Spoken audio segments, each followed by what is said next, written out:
It was supposed to be just another regular afternoon at Jefferson High School. The sun hung lazily in the sky, casting long shadows across the courtyard where students gathered before the final bell rang.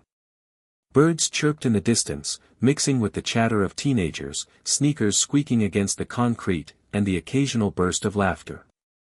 But no one could have predicted what was about to happen that day. Twins Malik and Marcus Johnson had always been the quiet ones. In a sea of loud voices, wild personalities, and bigger-than-life egos, they kept to themselves. Identical in appearance, yet slightly different in demeanor, they had the kind of bond only twins understood. Their skin was dark like polished mahogany, and their eyes carried a depth that spoke of stories no one had ever cared to ask. Malik was the thinker, the one who spent lunch periods sketching in his notebook, always with his hood up, quietly observing the world around him. Marcus was the runner, fast on his feet and always itching to leave school grounds as soon as possible. Together, they were invisible to most. And to some, especially the bullies, invisibility was an invitation. The main hallway of Jefferson was always the same, lockers lining each side, posters announcing football tryouts, homecoming dances, and blood drives. And like clockwork, the usual group of bullies, Chad, Brandon, and Kyle, lingered by the water fountain, waiting for someone to pick on. They were everything you'd expect from high school bullies, loud, entitled, and convinced the world revolved around them. "What's up, weirdos?" Chad sneered as the twins passed by. His voice was loud enough to draw attention, and several students nearby turned to watch. Marcus stiffened, instinctively stepping in front of Malik, who kept his eyes down. "Didn't your mama ever teach you it's rude not to say hi?" Brandon added, leaning against a locker and grinning. Malik said nothing. Neither did Marcus. They had learned a long time ago that silence was safer. Words only fed the fire. But today, something felt different. Maybe it was the way Kyle knocked Malik's sketchbook from his hands, pages scattering like leaves in the wind. Or maybe it was the snide comment about their skin, their clothes, or their quietness, words so sharp they left invisible bruises. Whatever it was, it cracked something inside. Hit subscribe and leave a comment with where you're watching from. This story might just spark a new beginning. What's one thing that always pushes you forward, even when things get tough? Malik crouched down, gathering the scattered papers. His drawings were personal, moments he captured in ink, things no one else had seen. There were pictures of people he watched from a distance, portraits of the janitor who sang while mopping floors, sketches of trees in the park near his house, and even the faces of the very boys tormenting him now. It was his world. And now, it was lying exposed on the floor for everyone to see. Kyle stomped a muddy boot on one of the pages, smudging the pencil lines. "What's this? You drawin' us, freak," he laughed, grabbing one of the sketches. Something in Marcus snapped. "Put it down," Marcus said, his voice low, barely above a whisper. The bullies laughed even harder. "What was that?" "The mute one finally speaks," Chad mocked, shoving Marcus back against a locker. The metal banged loud enough to make a few students flinch. But no one stepped in. No one ever did. The rules of high school were cruel and simple: stay out of it, or you become a target too. Marcus clenched his fists, but Malik's hand on his shoulder held him back. "Leave it, man," Malik muttered. "It's not worth it." But it was already too late. Or what? Brandon challenged, stepping closer, towering over the twins. "You gonna cry? Call your mommy." Marcus's heart pounded in his ears. He glanced at Malik, who looked weary, tired of this, of always pretending it didn't hurt. And then, chaos erupted. It happened in seconds, but to the twins, it stretched out like slow motion. A loud voice cut through the hallway, deeper, angrier. "Hey!" Everyone turned. A tall figure was storming down the corridor. It was Coach Daniels, the school's gym teacher, and despite his gruff exterior, he was one of the few staff members the twins knew was fair. What the hell is going on here? The bullies instantly backed away, shoving the sketches to the floor. Nothing, coach. Just messing around, Chad stammered. Pick up those papers, Coach Daniels barked. And apologize. Grudgingly, the bullies mumbled half-hearted apologies, gathering Malik's pages. But the damage was done. Not to the paper, but to the sense of safety the twins barely had to begin with. As Coach Daniels led the bullies away toward the principal's office, Malik and Marcus exchanged a look. That's when Malik whispered, "It's not over." Marcus nodded, feeling a strange mix of fear and anticipation settle in his chest. Because they both knew, something had shifted. The world they'd quietly survived in for years had cracked open, and what came next would change everything. For the first time, Malik didn't feel like hiding. And Marcus no longer felt like running. And neither of them realized, yet, how big the storm was that they'd just walked into. Long before Jefferson High and its suffocating hallways, there was a small, creaky house on Maple Street where Malik and Marcus Johnson grew up. The house was old, paint peeling from its wooden panels, the front porch leaning a little to the left. But inside, it held a warmth that no mansion could match. It was their mother, Denise Johnson, who made it that way, with the smell of baked cornbread, jazz records spinning on weekends, and soft humming in the kitchen. Malik and Marcus were born on a rainy September morning, minutes apart, under difficult circumstances. Their father, a man neither of them remembered, had left before they could speak his name. Denise raised them alone, juggling 2 jobs, one at a diner, one cleaning offices at night. She was tough, kind, and carried a spark in her eyes that told the world, no matter how hard life got, she wouldn't give up. Malik remembered lying in bed as a child, the sound of rain tapping against the window, listening to his mother's stories about their ancestors. "You boys come from strong people," she'd say, her voice like velvet. "People who survived storms, built homes out of nothing, fought wars in silence. Never let anyone tell you you're small." Those words shaped them. Malik, the elder twin by 6 minutes, always felt a heavy sense of responsibility. He was introspective, drawn to art and stories. He spent hours sketching in old notebooks, filling them with faces, memories, and moments he couldn't say out loud. His world existed on paper, in lines and shading. Marcus was different. He carried his emotions in his muscles, his feet, his speed. He was the runner, chasing freedom, constantly moving to shake off the weight that clung to him like a shadow. While Malik sat quietly in the corners of rooms, Marcus was out racing bikes down cracked sidewalks or leaping fences in the neighborhood park. But their bond was unbreakable. They spoke in glances. In gestures. In a language only twins understood. When Malik hurt, Marcus felt it. When Marcus was angry, Malik knew before a word was said. The world outside their home wasn't always kind. As black kids in a predominantly white town, they learned early that people would make assumptions about their abilities, their intelligence, their worth. There were subtle things at first, a teacher calling them the quiet boys in a dismissive tone, kids at the park moving away when they sat too close. Then came the harder lessons. One summer afternoon when they were 9, a group of older boys cornered them near the gas station. Names were thrown, rough hands shoved them against a fence. Malik ended up with a busted lip. Marcus's shirt was torn. But it wasn't the bruises that stung, it was the way no one intervened.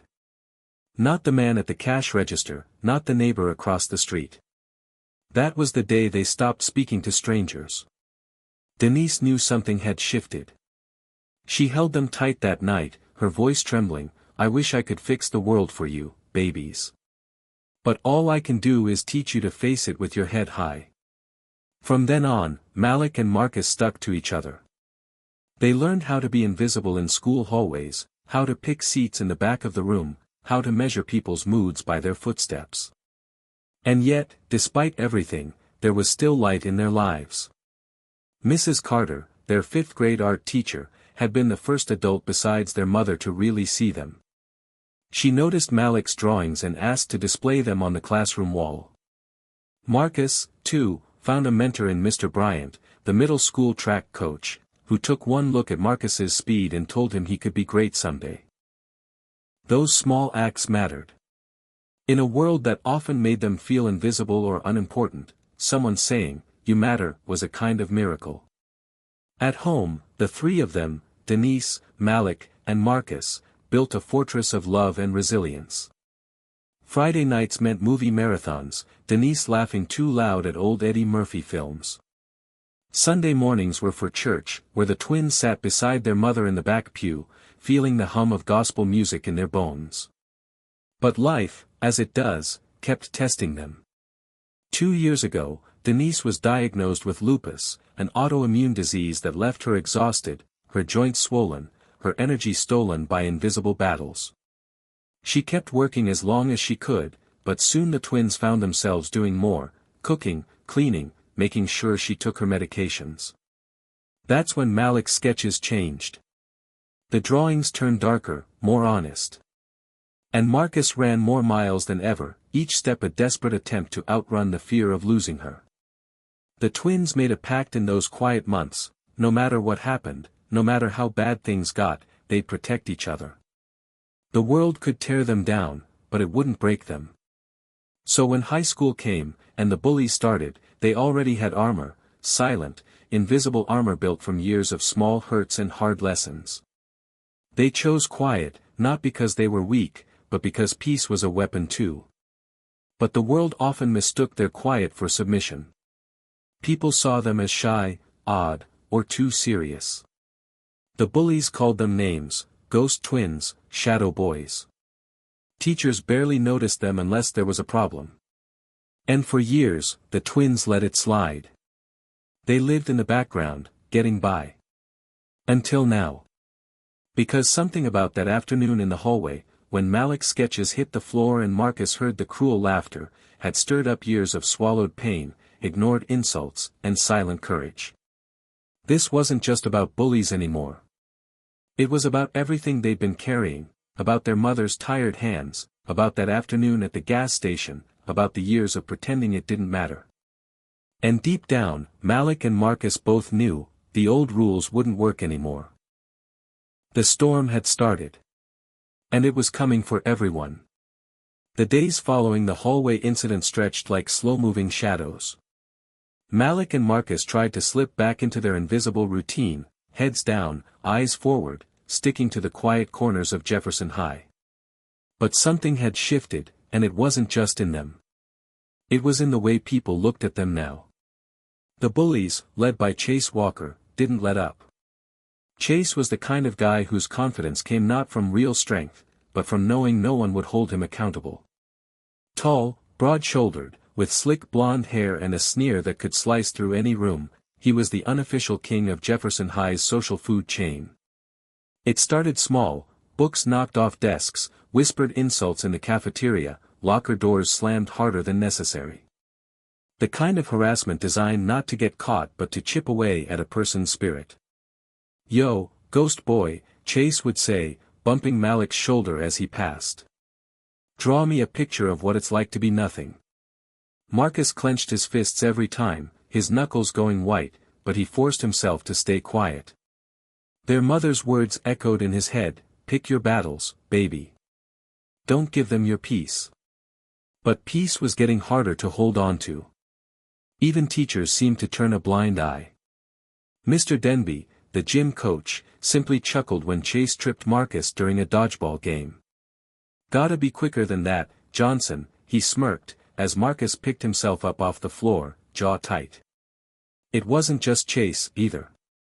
His cronies, Derek, Kyle, and Jason, followed suit, emboldened by their leader. They blocked the hallway. They stole Marcus's gym clothes. They scribbled crude drawings over Malik's sketches when he wasn't looking. And still, the twins said nothing.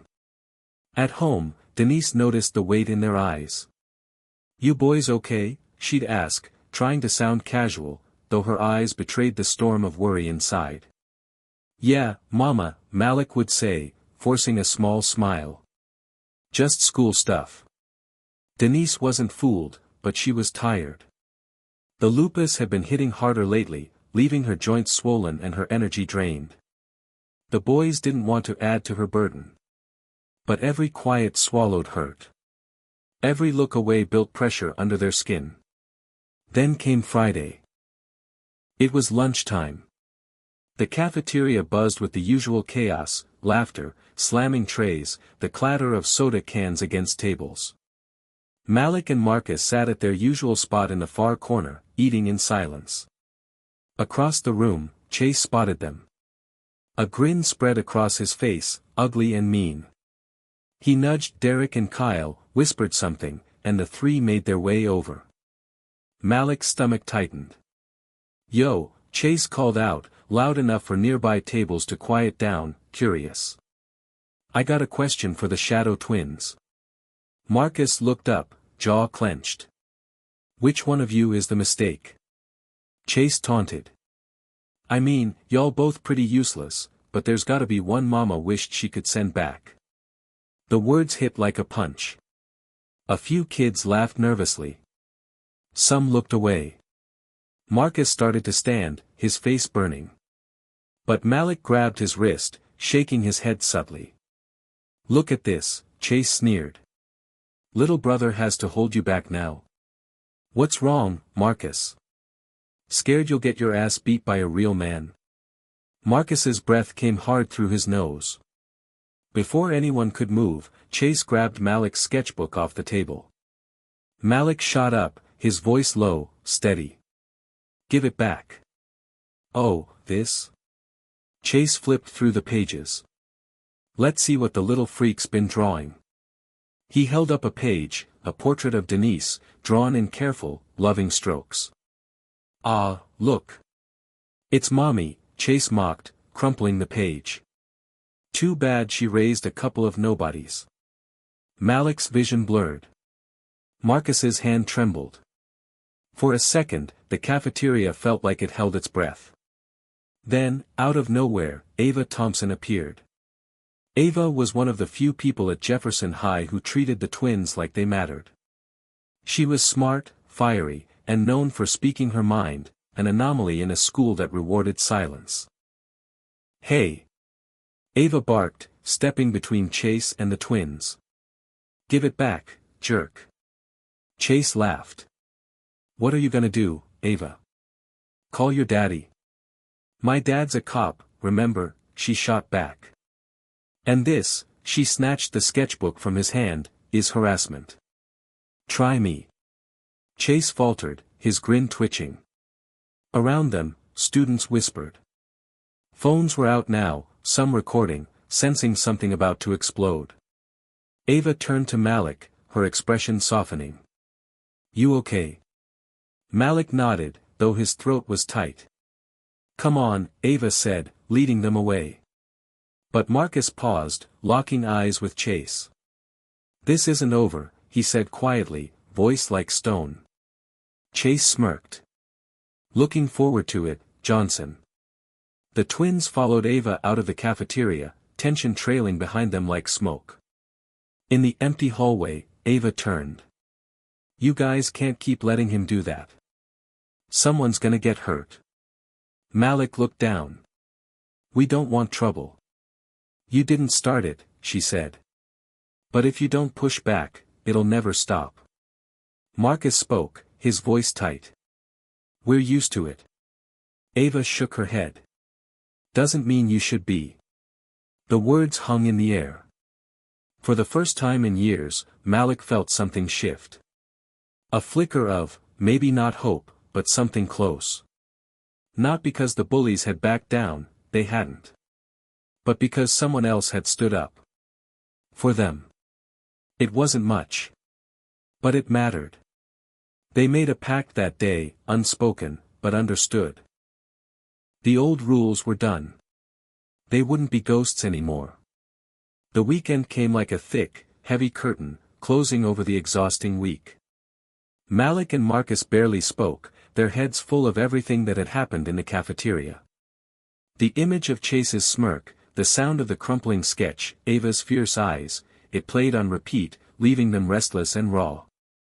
Saturday morning, Malik sat by the window in their tiny apartment, sketchbook in hand, but his pencil hovered uselessly over the page. His usual calm space, filled with sketches of city streets, basketball courts, and the people he wished he could befriend, felt tainted now. Marcus paced behind him. "You know it's not over, right?" Marcus finally said, breaking the silence. "I know," Malik murmured without looking up. Marcus stopped, running a hand through his short-cropped hair. "They'll come harder Monday. Chase isn't the type to let this slide, especially after Ava made him look weak." Malik sighed. "So what do we do? Run again? Hide? We've been invisible our whole lives, Marcus." Marcus stared at him, a quiet rage in his chest. "Maybe it's time we stop." That sentence hung in the air, heavier than anything else. Malik's hand tightened around his pencil.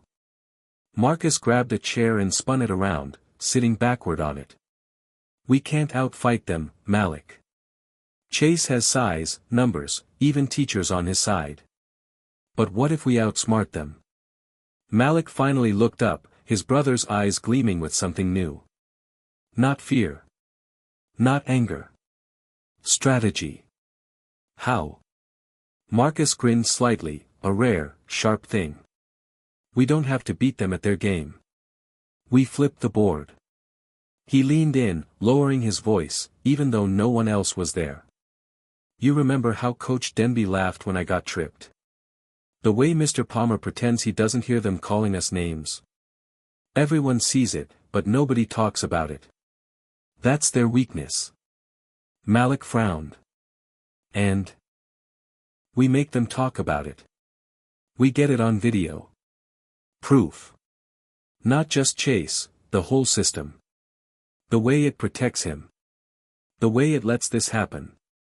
Malik's stomach flipped. "You want to record them?" "Yeah. Phones, Malik. Everyone's got one. They've been recording us for laughs. Now we turn it around." Malik hesitated. It sounded dangerous. But then again, so was staying silent. Marcus pressed on. "We talked to Ava. She's already on our side. She can help spread it. Maybe even get other kids to watch our backs." Malik tapped his pencil against his sketchbook.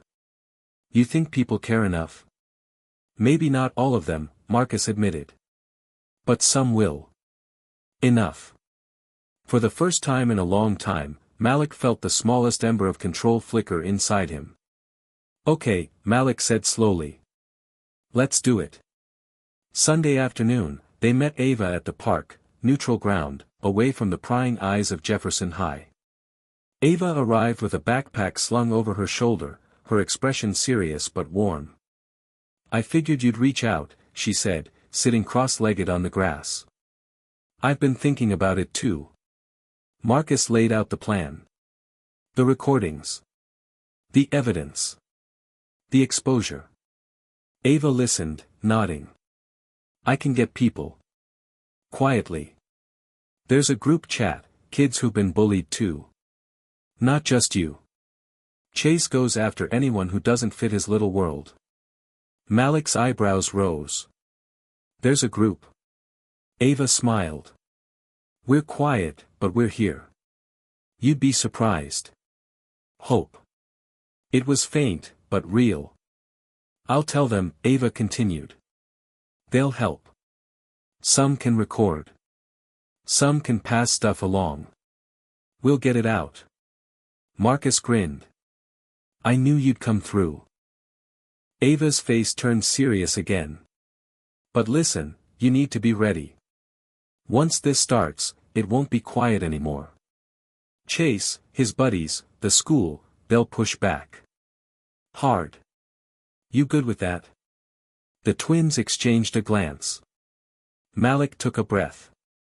"We've been pushed our whole lives. I'm ready to push back." Monday arrived heavy with tension. Jefferson High looked the same on the outside, the faded blue lockers, the buzzing fluorescent lights, the scuffed floors. But inside, Malik and Marcus felt different. Stronger.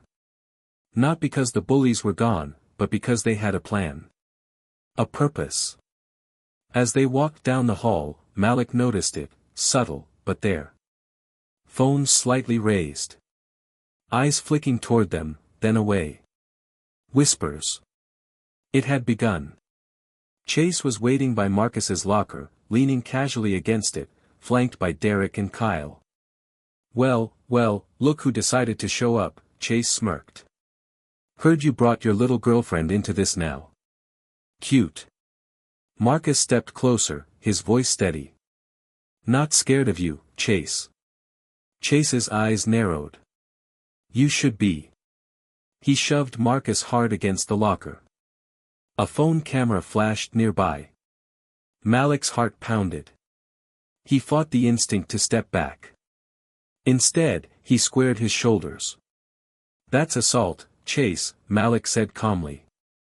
Loud enough for the surrounding students, and their recording phones, to hear. Chase scoffed, grabbing the front of Marcus's shirt. I'll show you assault, you little. Hey, a voice barked. It was Coach Denby. But instead of scolding Chase, he frowned at Marcus. What's going on here? Chase instantly released Marcus, smirking. Nothing, Coach. Just having a chat. Denby eyed the twins. You boys causing problems again? Phones recorded. Every word. Marcus took a breath, his jaw tight. We're not the problem, sir. Denby scowled. Watch your mouth, Johnson. Both of you, detention. After school. My office. A ripple of murmurs swept through the students. Ava appeared at Malik's side, her phone still recording. You might want to rethink that, Coach. People are watching. Denby's eyes darted around at the cameras. For the first time, his expression faltered. Malik felt it, the shift. Small, but undeniable. The power wasn't entirely theirs yet. But it wasn't all Chase's anymore either. Not today. Not ever again. By the time the final bell rang, the videos had already started spreading. A new rumor buzzed through Jefferson High, not about the twins being weak or invisible, but about the bullies, the cover-ups, and the kids who'd finally had enough. The battle had only just begun. But for Malik and Marcus, for the first time, it felt like they weren't fighting alone. Monday evening at Jefferson High was unlike anything the school had seen before. The videos had exploded. Not just in group chats or whispered corners, they were everywhere. Clips of Chase shoving Marcus. Coach Denby scolding the twins while ignoring Chase's aggression. Ava's sharp voice challenging authority.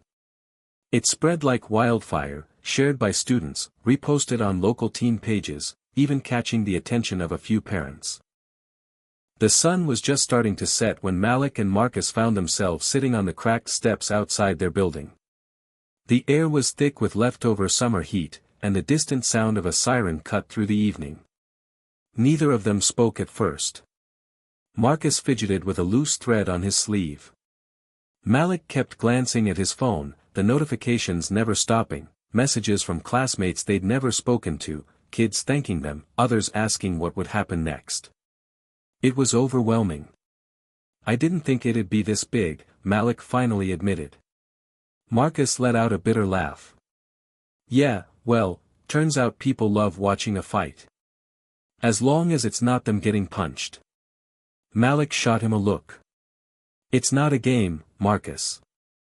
I know, Marcus muttered. But it feels like it now. Like we just set off a bomb. The weight of it settled over them, not just the fear of Chase's retaliation, but the way the whole school had been cracked open in a single day. Ava arrived a little after sunset, riding up on her bike, hair messy from the wind. She hopped off, breathless. You guys okay? She asked, dropping onto the step beside them. We're here, Malik said quietly. Ava didn't smile. You saw what's happening, right? It's not just us anymore. People are talking. Posting. Marcus rubbed his face. That's the problem. What do you mean? It's out of our hands now. Ava frowned. Isn't that what we wanted? I wanted Chase to stop, Marcus snapped. I wanted Coach Denby to face what he's done. I didn't want, he gestured helplessly at his phone, this circus. Malik swallowed hard. We can't control what happens next. Ava's voice softened. Yeah, but we can choose what we do next. That was when Malik's phone buzzed again. A message. Unknown number, you think you won? This isn't over. His stomach dropped. Marcus saw his face pale. Who is it? Malik showed them. Ava took one look. Chase. Marcus cursed under his breath. I knew it. He won't stop. Malik's hands shook. He knows where we live.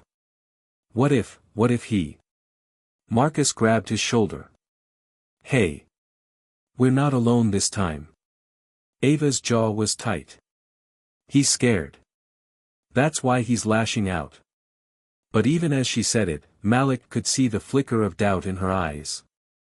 The tension in the air was electric, too thick to breathe. Then Marcus's phone buzzed. Another video. He opened it, and Malik saw his brother's face go tight. What is it? Marcus handed it over. It was a video of their mother. Leaving the grocery store. The camera zoomed in on her face. A voice off camera, unmistakably Chase's, muttered, "Nice family you've got there." Malik's heart stopped. He felt like the world tilted beneath him, everything spinning and out of focus. He's following Mom, Malik choked. Marcus was on his feet, fists clenched. That's it. I'm done. I'm not hiding anymore. Ava's voice was sharp. Marcus, no. That's what he wants. He wants you to blow up so he can play the victim. I don't care. Marcus shouted, pacing. He crossed a line. Malik's mind raced. Images of their mother, tired after work, just trying to make it home. The thought of Chase lurking nearby, threatening them through her, made his stomach turn. Ava grabbed Marcus's arm. We do this smart. Not reckless. Marcus glared at her, breathing hard. Then tell me how, Ava. Because right now, I swear I'll rip his head off. For a long moment, no one spoke. Then Malik stood. His voice was soft, but steady. We take it higher. They both turned to him. What do you mean? Ava asked. Malik swallowed, his chest tight.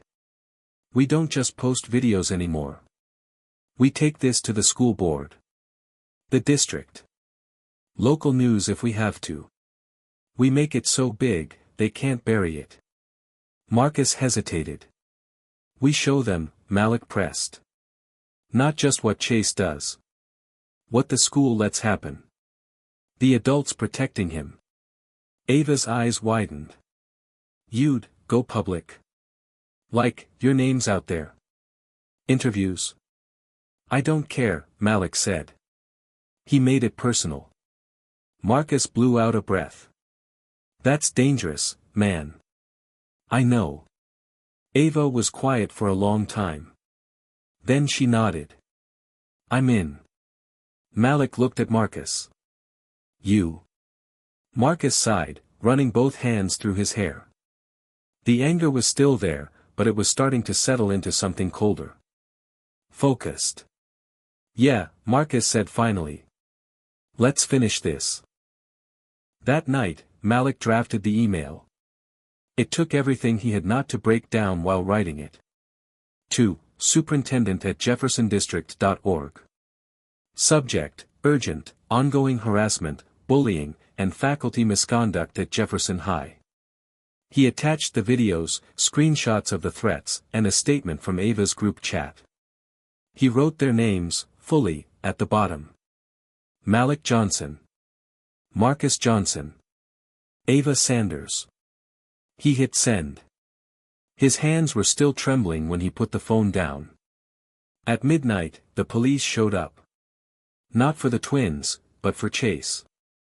Someone, maybe Ava's contacts, maybe a concerned parent, maybe even Coach Denby cracking under pressure, had forwarded the threats and videos to law enforcement.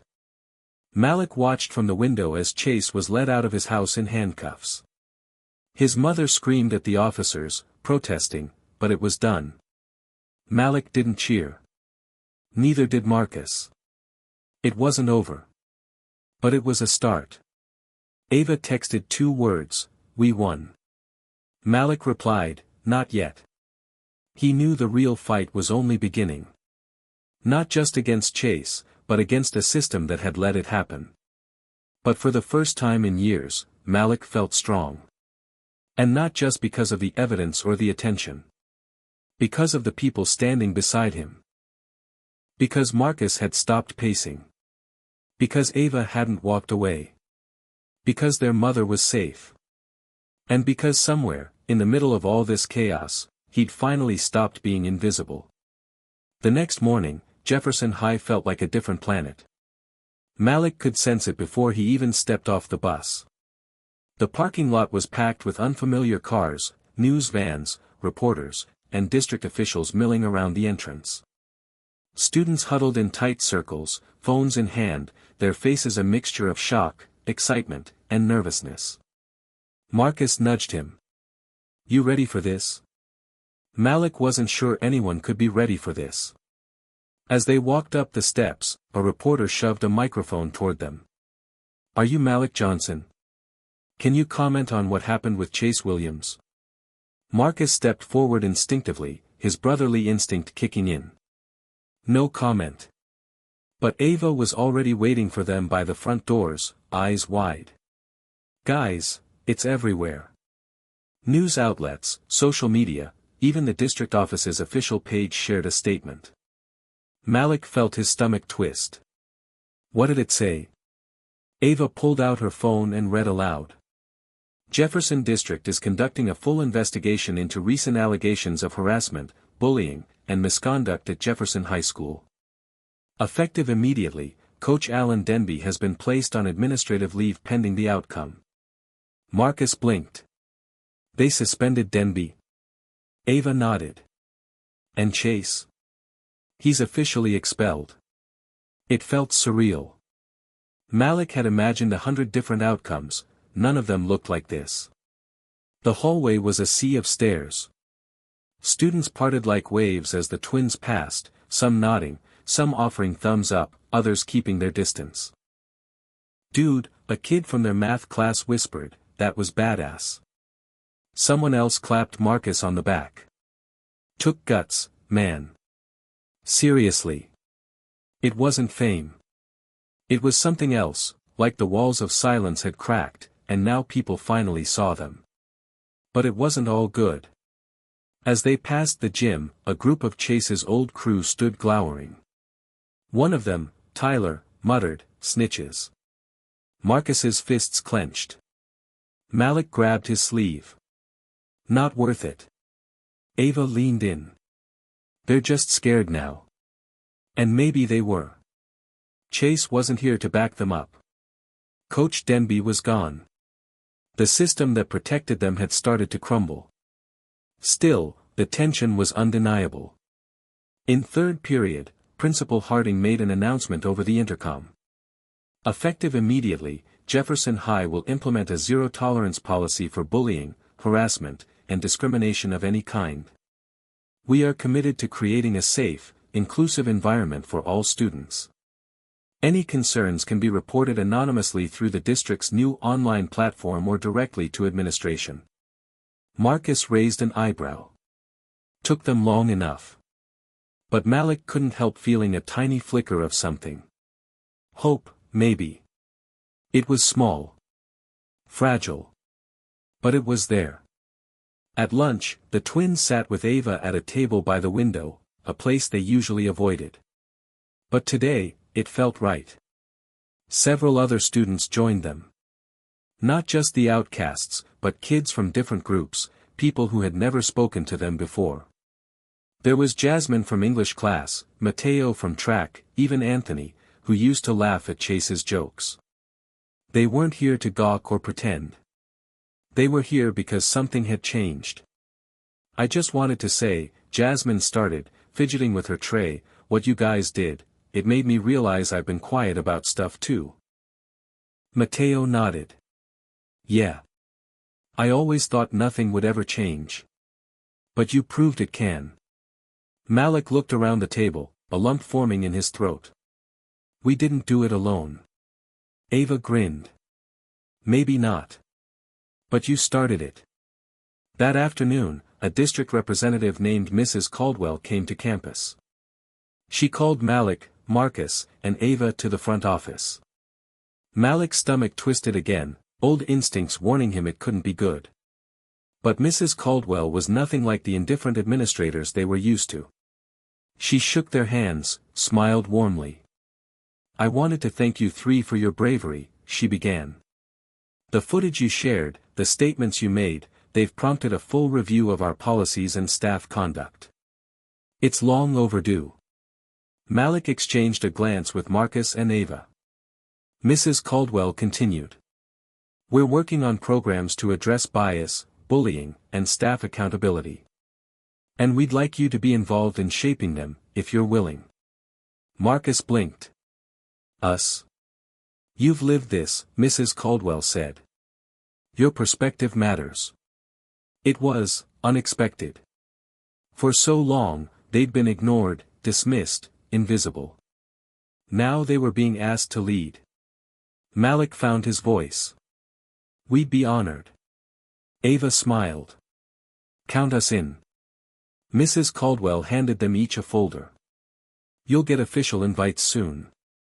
Thank you, really. As they left the office, Marcus shook his head in disbelief. Dude. Are we, like, activists now? Malik laughed. Guess so. Ava raised a fist. To tearing down walls. And for the first time in a long time, Malik felt like breathing was easy again. That evening, at home, their mom wrapped both boys in a tight, tearful hug. I'm so proud of you, she whispered. Malik closed his eyes, leaning into her warmth. Marcus chuckled. Yeah, well. I still hate public speaking. She pulled back, wiping her face. Doesn't matter. What you did matters. They ate dinner together, no phones, no background noise, just conversation. It felt normal. Safe. Afterward, Malik and Marcus sat on the fire escape, watching the city lights blink on. Hey, Marcus said, bumping his shoulder. You did good, little bro. Malik smirked. I'm 2 minutes younger. Still counts. They sat in silence for a while, the kind only twins could share, no words needed. Think it'll last?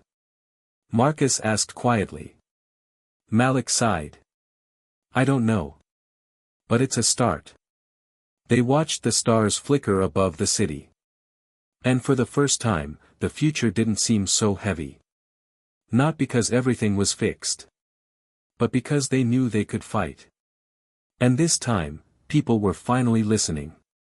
For the first time in what felt like forever, Monday morning didn't carry the same weight it used to. Malik stepped off the bus and took a deep breath. The air was still cool, and the sky above Jefferson High stretched wide and open, a soft blue that made the worn brick walls of the school seem a little less intimidating. Marcus appeared beside him, slinging his backpack over one shoulder. Ready to see if people still remember our names? Malik smirked. Like they'd forget. The truth was, things had shifted since that chaotic day. In some ways, it was subtle, a few more people nodding hello, doors held open, teachers actually acknowledging them. In other ways, it was massive. There were posters now in the halls about kindness and inclusion. A digital reporting system had gone live, with QR codes posted on every classroom door. Most importantly, the fear that had once hung in the air, that invisible, heavy thing no one spoke about, seemed to have cracked. Not vanished, but cracked. Inside, the school buzzed with a new kind of energy. Students moved in clusters, conversations louder, freer. Malik noticed Jasmine, Mateo, and Anthony sitting together at a table where Chase's crew used to claim their territory. He caught Jasmine's eye, and she waved. Ava was waiting by their lockers. She looked different, lighter, somehow. Her usual guarded expression replaced by a crooked, genuine grin. "Guess what?" she said, pulling out her phone. "Mrs. Caldwell's office emailed us. First planning meetings this Friday after school. They want us to help build the anti-bullying initiative." Marcus raised an eyebrow. "Wait, this is actually happening?" Ava beamed. "It's real." Malik felt a surge of something he didn't quite have a name for yet. Pride, maybe. Or possibility. "I didn't think anyone would care," he admitted. Ava shrugged. "People care when you force them to. And you too. You made them." Later that afternoon, in English class, Mr. Reynolds introduced a new assignment. "Your project," he explained, "is to tell a story. Not from a book, from your life. A moment that changed you. Something that made you see the world differently." Malik felt his pulse quicken. A story from real life. His real life. Mr. Reynolds continued. "You can write it, film it, make a podcast, whatever format you want. Due next Friday." Marcus groaned softly. "Man, like we haven't lived through enough drama." But Malik was already thinking about it. Not just about the fight or the fallout. About the years before that, the quiet years. The invisible years. What would it mean to tell that story? To be seen, really seen. Ava nudged him. "You better do it. People need to hear it." By lunch, word had spread about the assignment. "I'm thinking of doing mine about my grandma," Jasmine said, sitting down at the twins' table. "She raised me. People never ask about that stuff, you know." Mateo nodded. "I'm gonna talk about when my dad got deported." The table grew quiet for a moment. Malik realized that beneath everyone's carefully built armor were stories like his. Hurts, fears, survival. Maybe this was the start of something bigger than just them. That evening at home, Malik sat by the window with his notebook. The city lights blinked to life outside, and somewhere below, a car alarm wailed. He tapped his pen against the page. "I was invisible for a long time," he wrote. "Not because I wanted to be, but because the world decided I was easier to ignore." The words felt heavy and real, like unearthing something buried deep. He wrote about the years of walking through hallways without anyone looking him in the eye. About teachers who forgot his name. About how being quiet became a shield, a survival tactic. And then he wrote about Marcus. How having a brother who understood, who shared the same quiet anger, kept him sane. How Ava's friendship was a lifeline in a world that often felt like it wasn't built for people like them.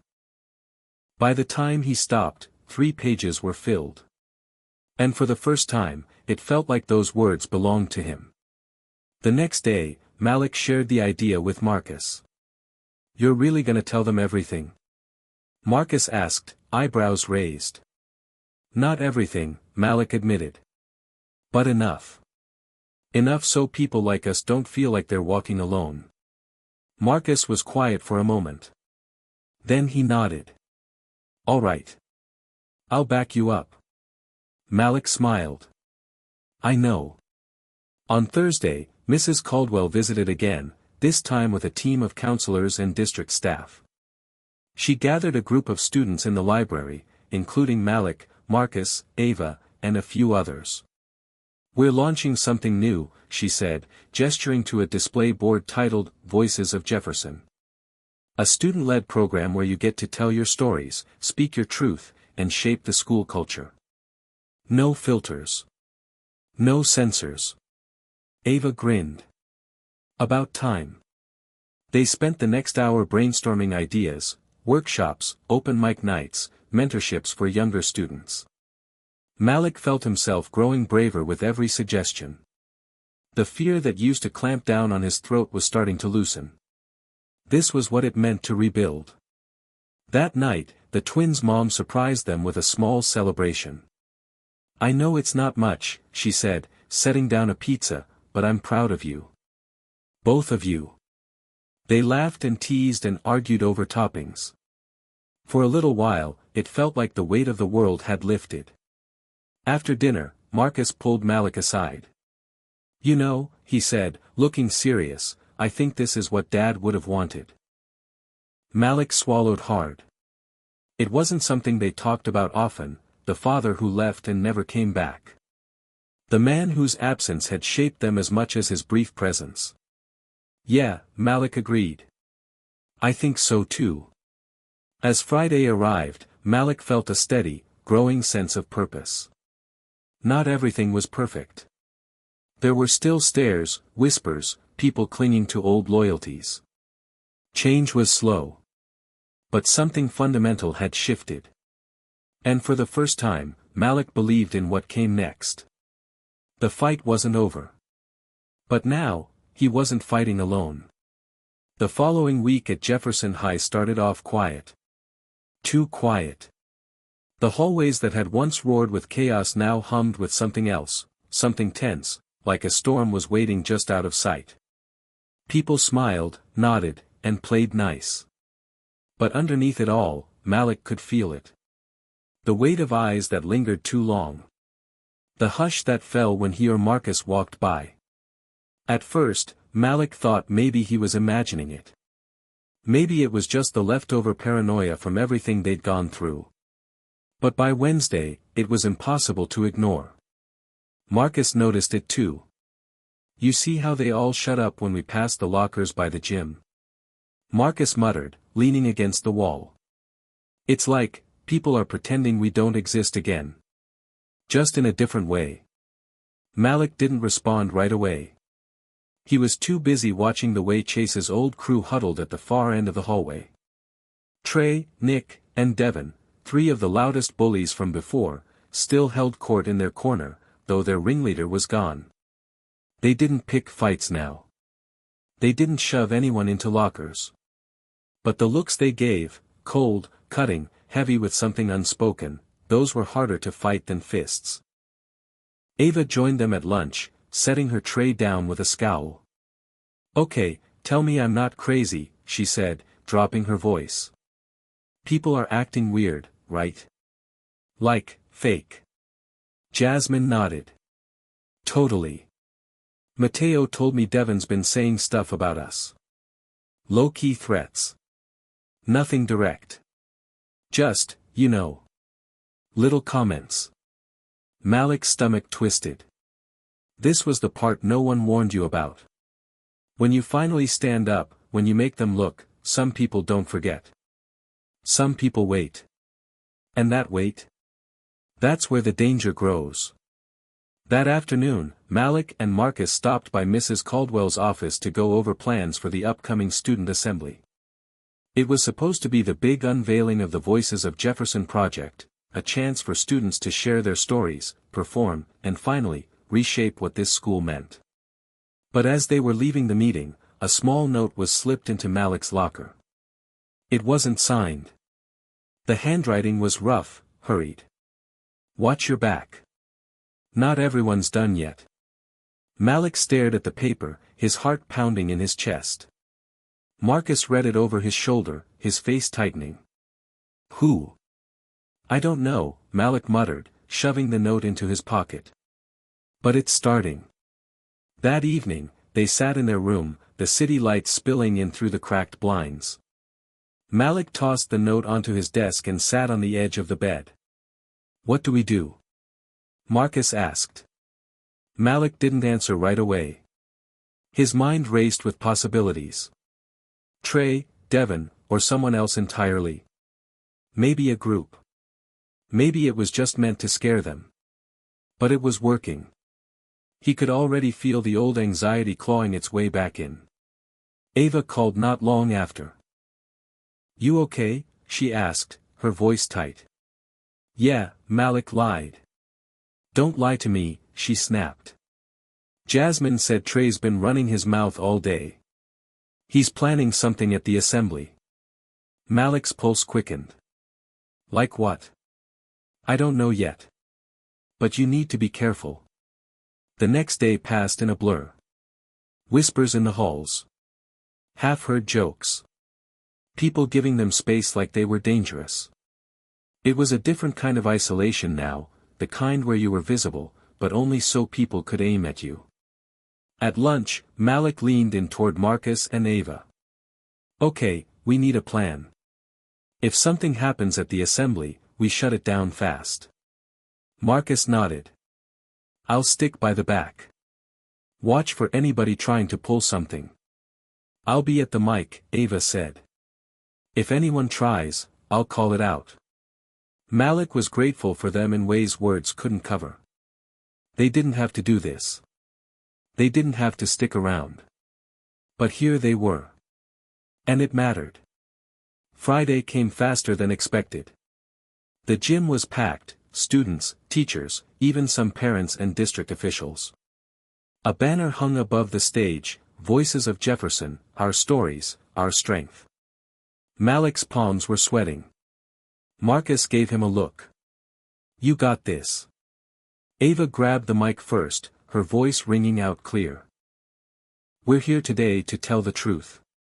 To tell our stories, unfiltered, uncensored, unapologetic." The crowd clapped, though Malik noticed Devon leaning against the far wall, arms crossed, a cruel smirk on his face. One by one, students came up to speak. Jasmine talked about growing up without her mom.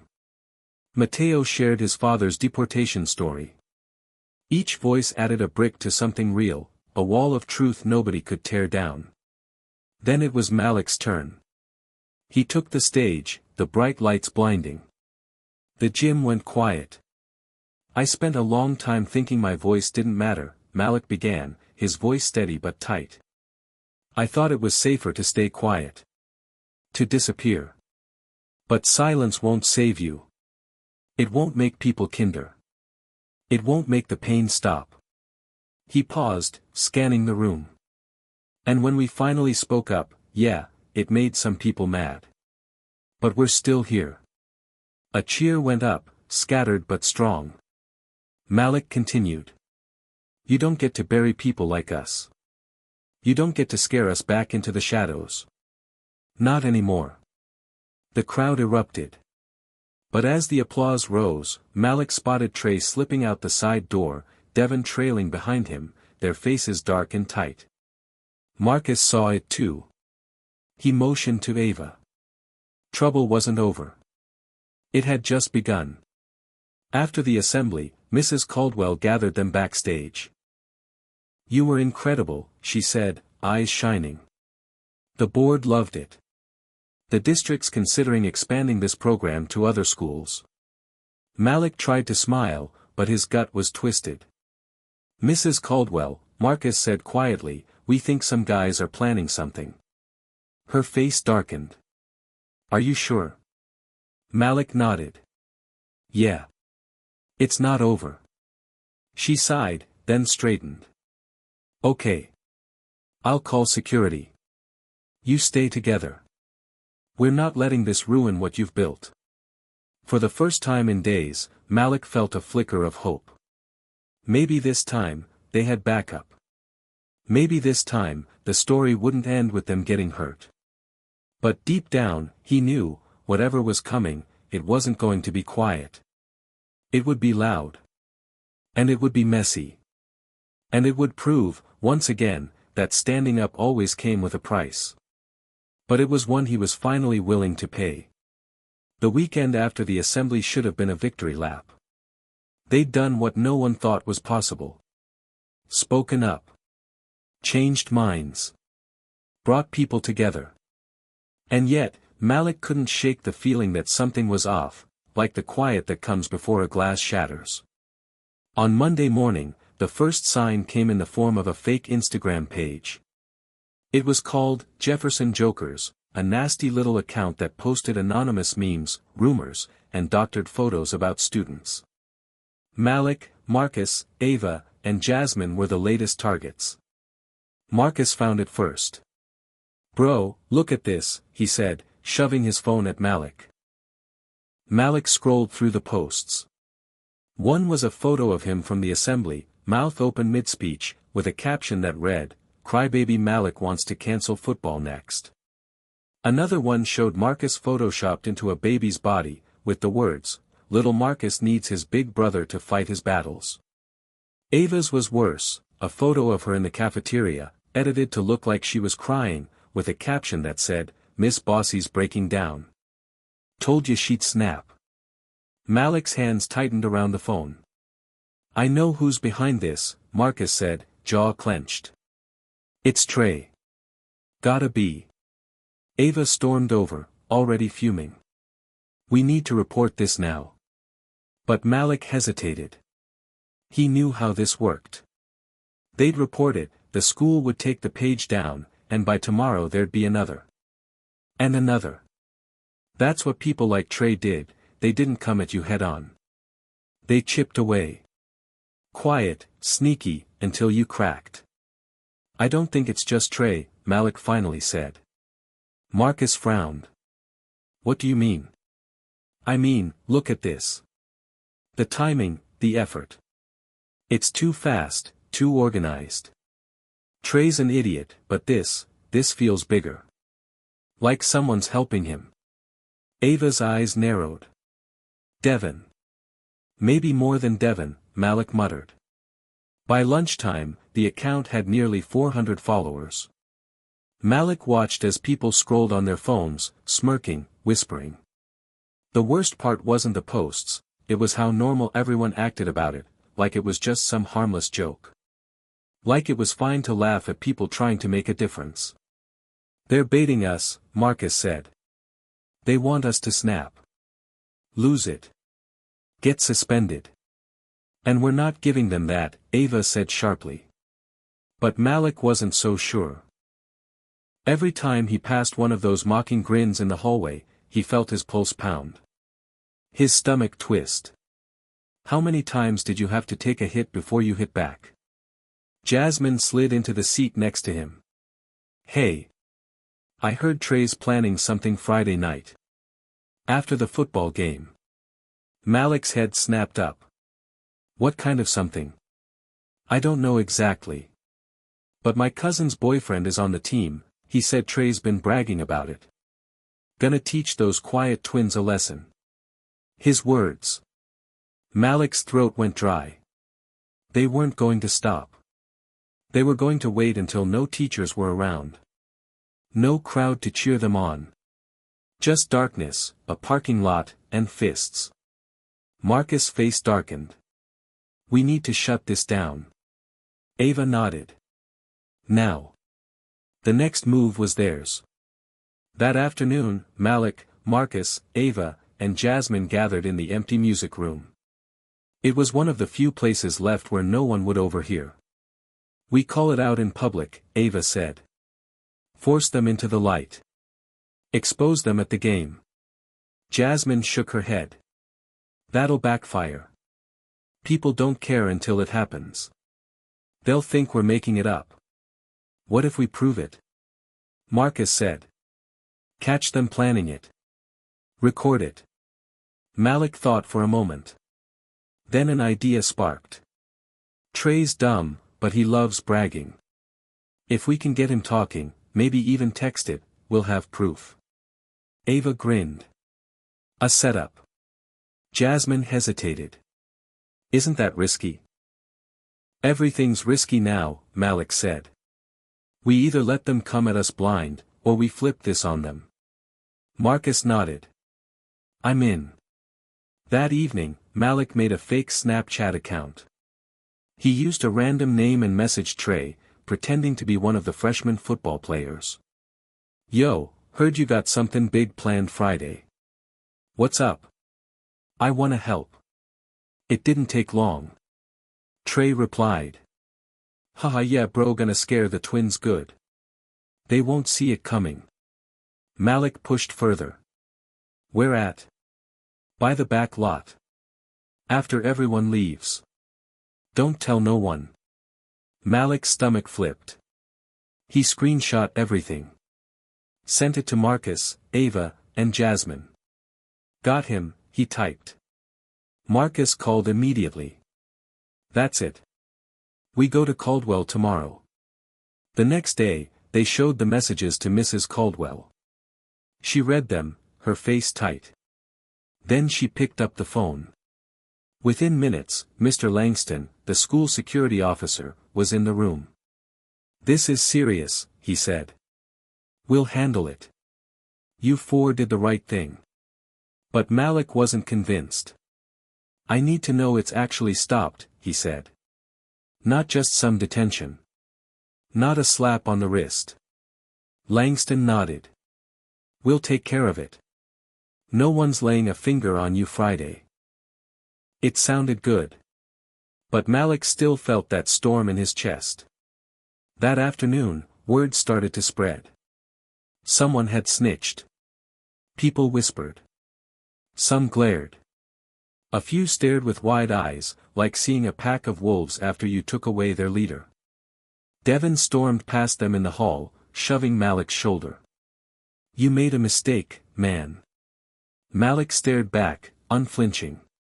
No, he said quietly. You did. The final bell rang. Malik stood by Marcus' locker. Ava came running up. The Jefferson Joker's page is gone. Deleted. Poof. Malik smiled, but it was small, cautious. That's one win. But they're still mad, Marcus said. I can feel it. Malik nodded. Let M be mad. We'll be ready. The trap had been set, and for once, it wasn't Malik and Marcus walking into it. It was the other way around. And Friday night would prove it. The air buzzed with excitement as the sun dipped low behind the bleachers.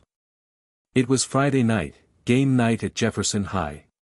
The field lights cast sharp white beams across the turf, and the crowd packed into the stands like waves crashing in from every direction.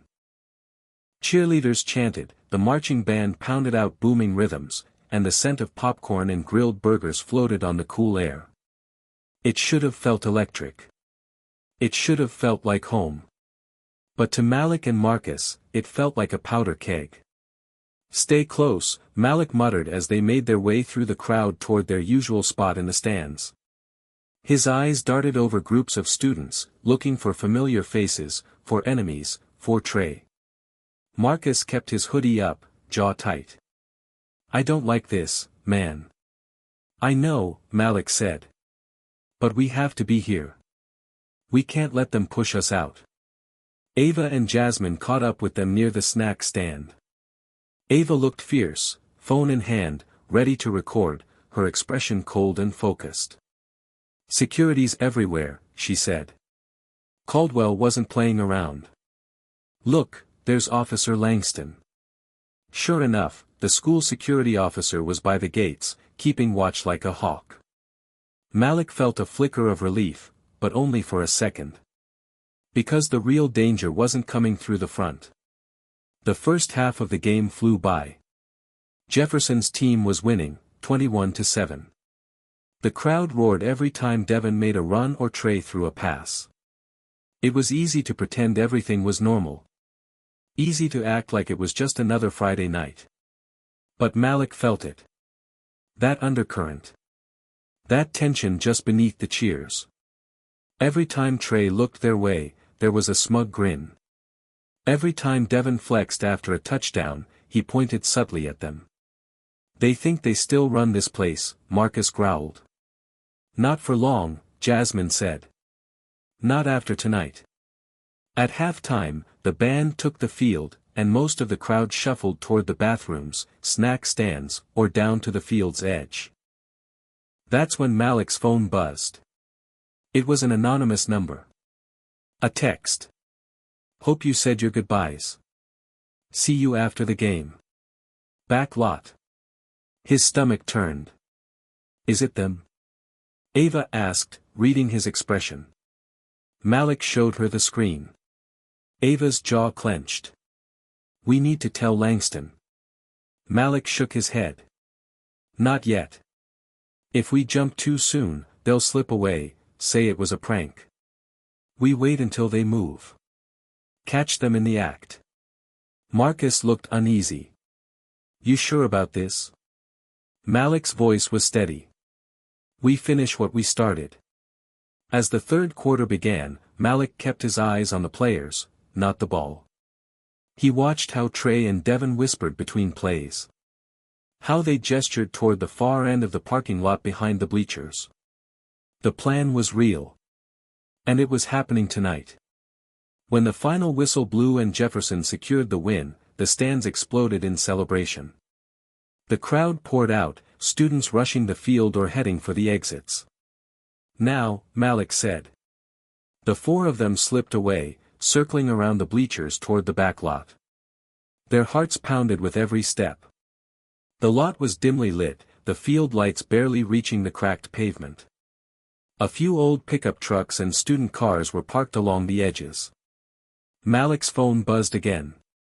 Come alone, twins. Or pay up. Marcus swore under his breath. No, Ava said firmly. We stick together.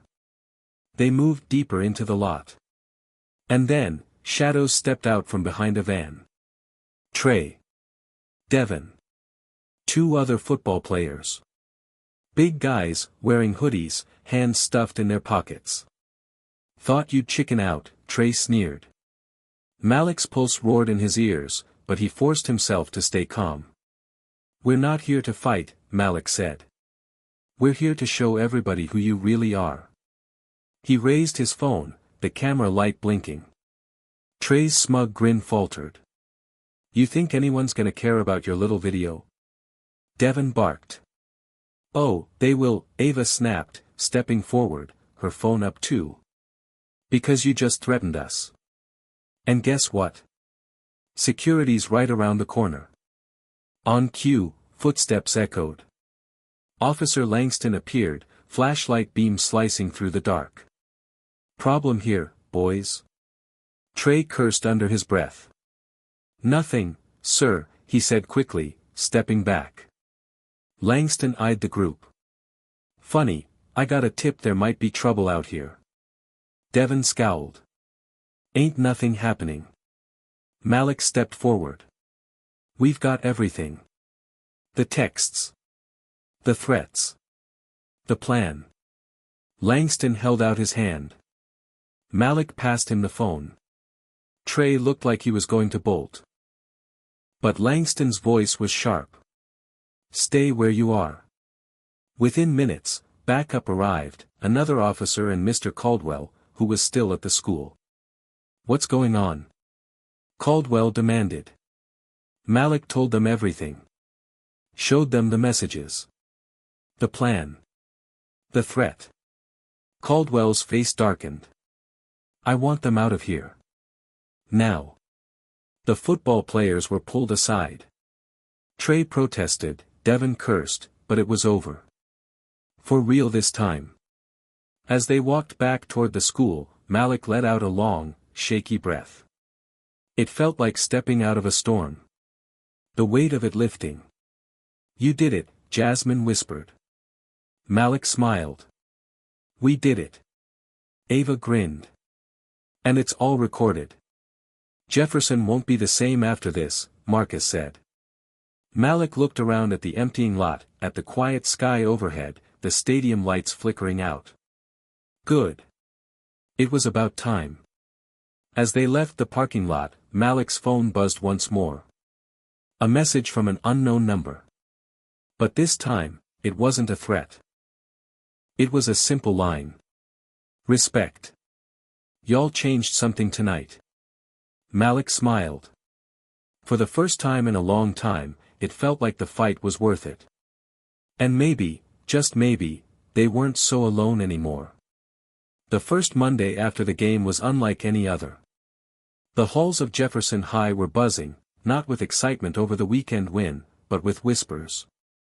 Everywhere Malik and Marcus went, eyes followed them.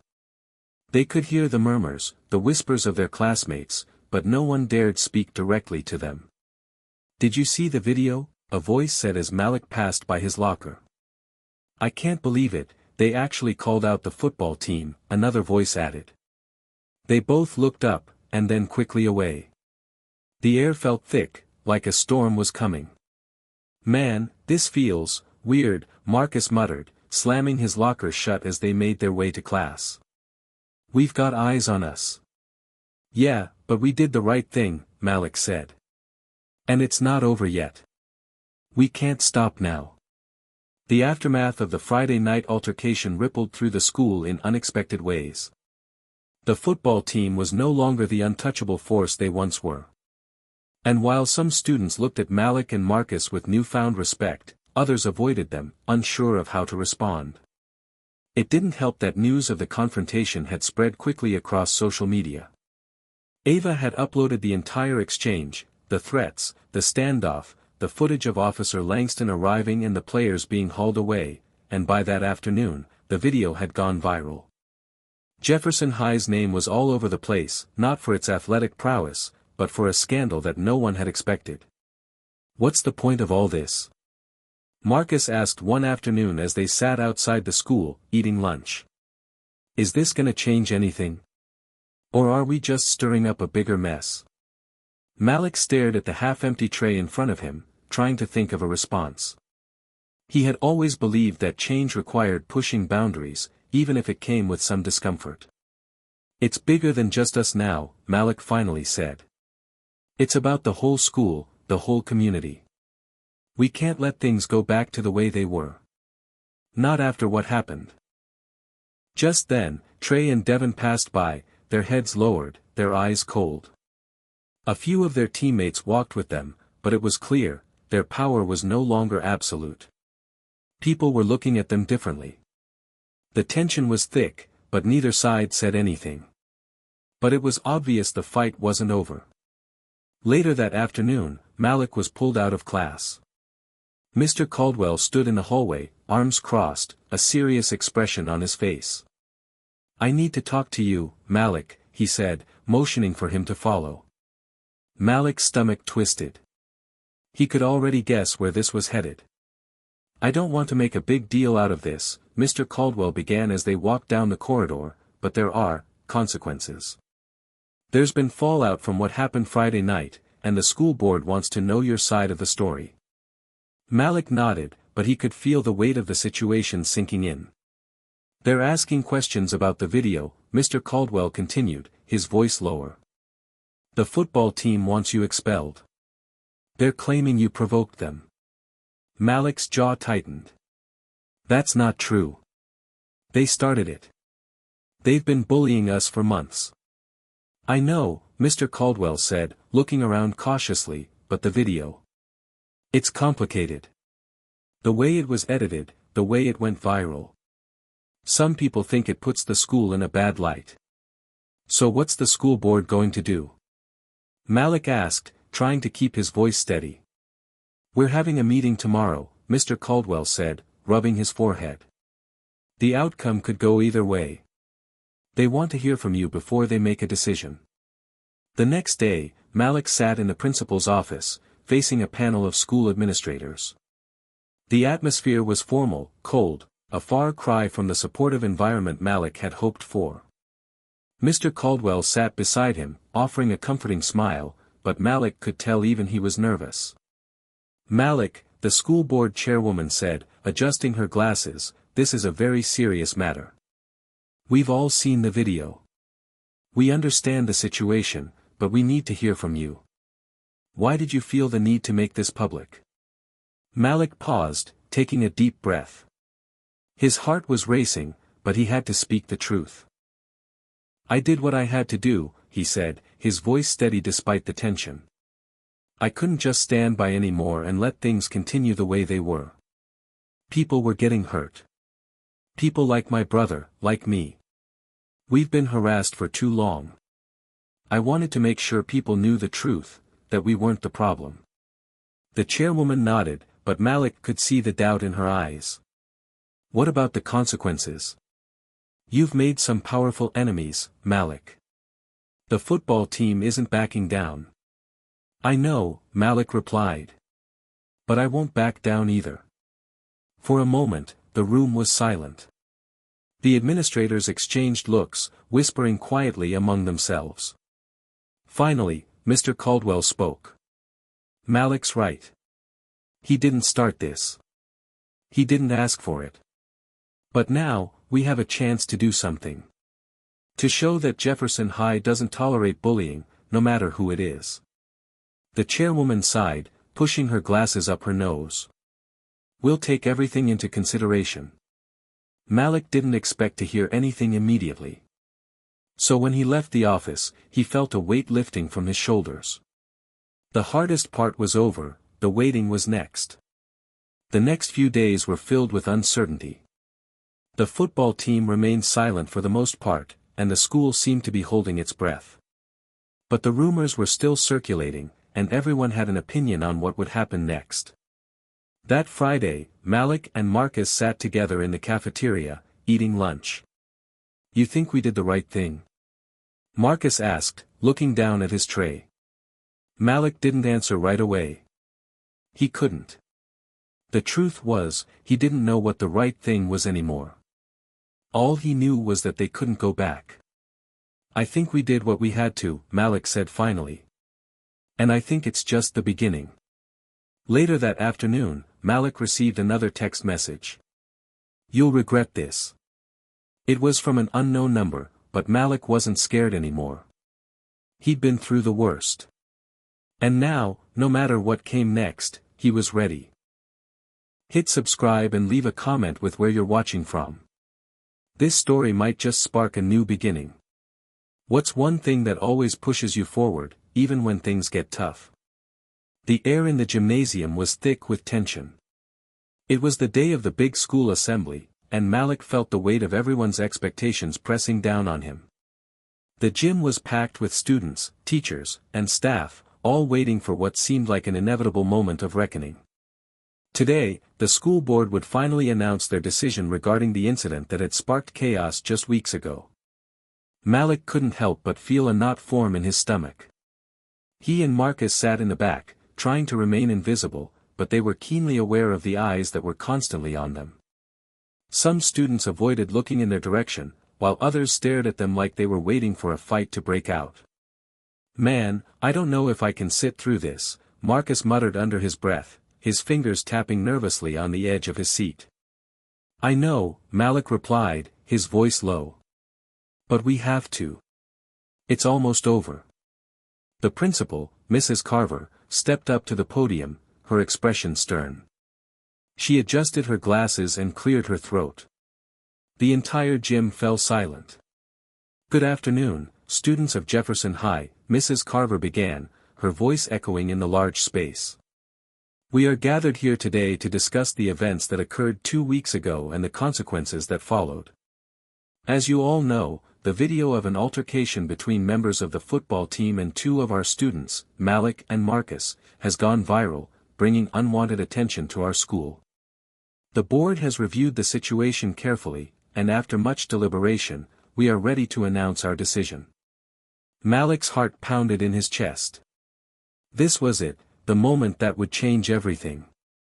The principal paused for a moment, letting the silence stretch. The tension was unbearable. I will not sugarcoat this, Mrs. Carver continued. The actions of the football team were unacceptable. Bullying, harassment, and threats have no place in our school. We will not tolerate it, no matter the status or popularity of the individuals involved. A wave of murmurs rippled through the gym, some of them supportive, some skeptical. Malik's eyes flicked to the football team's section, where Trey and Devin sat. They looked like they were trying to ignore the conversation, but their tense postures revealed that they were paying close attention. The board has decided that the football team will face disciplinary action, Mrs. Carver announced. There will be suspension, and further meetings will be held to determine whether any more serious consequences are necessary. We will also be implementing mandatory anti-bullying programs for all students, starting immediately. The room erupted into whispers, and Malik could see the anger building in some of the football players' faces. But the principal wasn't finished. And as for Malik and Marcus, Mrs. Carver added, her eyes shifting to where the twins sat, while we understand the need for self-defense, we believe that the public confrontation could have been handled differently. As a result, we are placing both of you on probation for the remainder of the semester. No further disciplinary action will be taken, but we expect you to behave accordingly moving forward. Malik's heart sank. Probation. After everything they had been through, after the public humiliation they'd endured, probation was all they got. Marcus looked at Malik, his face full of disbelief. That's it? Probation? After all that? Malik didn't know how to respond. The announcement didn't feel like a victory. It felt like they were being punished for trying to stand up for themselves. For trying to make a change. The principal's voice broke through his thoughts. That will be all for today. I urge all of you to reflect on the events that have transpired and think about how we can all move forward as a community. As the assembly ended, the gymnasium slowly emptied, but the conversations didn't stop. Students huddled in groups, some congratulating Malik and Marcus for standing up, while others still questioned their actions. The football players made their way out of the gym, their heads down, avoiding eye contact with anyone. But Malik couldn't help but notice the eyes that followed him as he left the gym. Some were filled with admiration, while others were full of judgment. It's not over, Malik muttered, more to himself than anyone else. This is just the beginning. Later that afternoon, Malik and Marcus sat on the bleachers outside, trying to process the day's events. The sun was setting, casting a warm orange glow over the field, but the peaceful atmosphere didn't ease the tension between the brothers. What's next? Marcus asked, his voice tight with frustration. I thought we were going to get some real justice here. Instead, they just slapped us with probation and called it a day. Malik ran a hand through his hair, trying to shake off the disappointment. I know. It feels like they're treating us like we're the problem, not the ones who started it all. Marcus scoffed. This school will never change. It's all about keeping the status quo. We can't give up, Malik said firmly. We have to keep pushing, keep speaking out.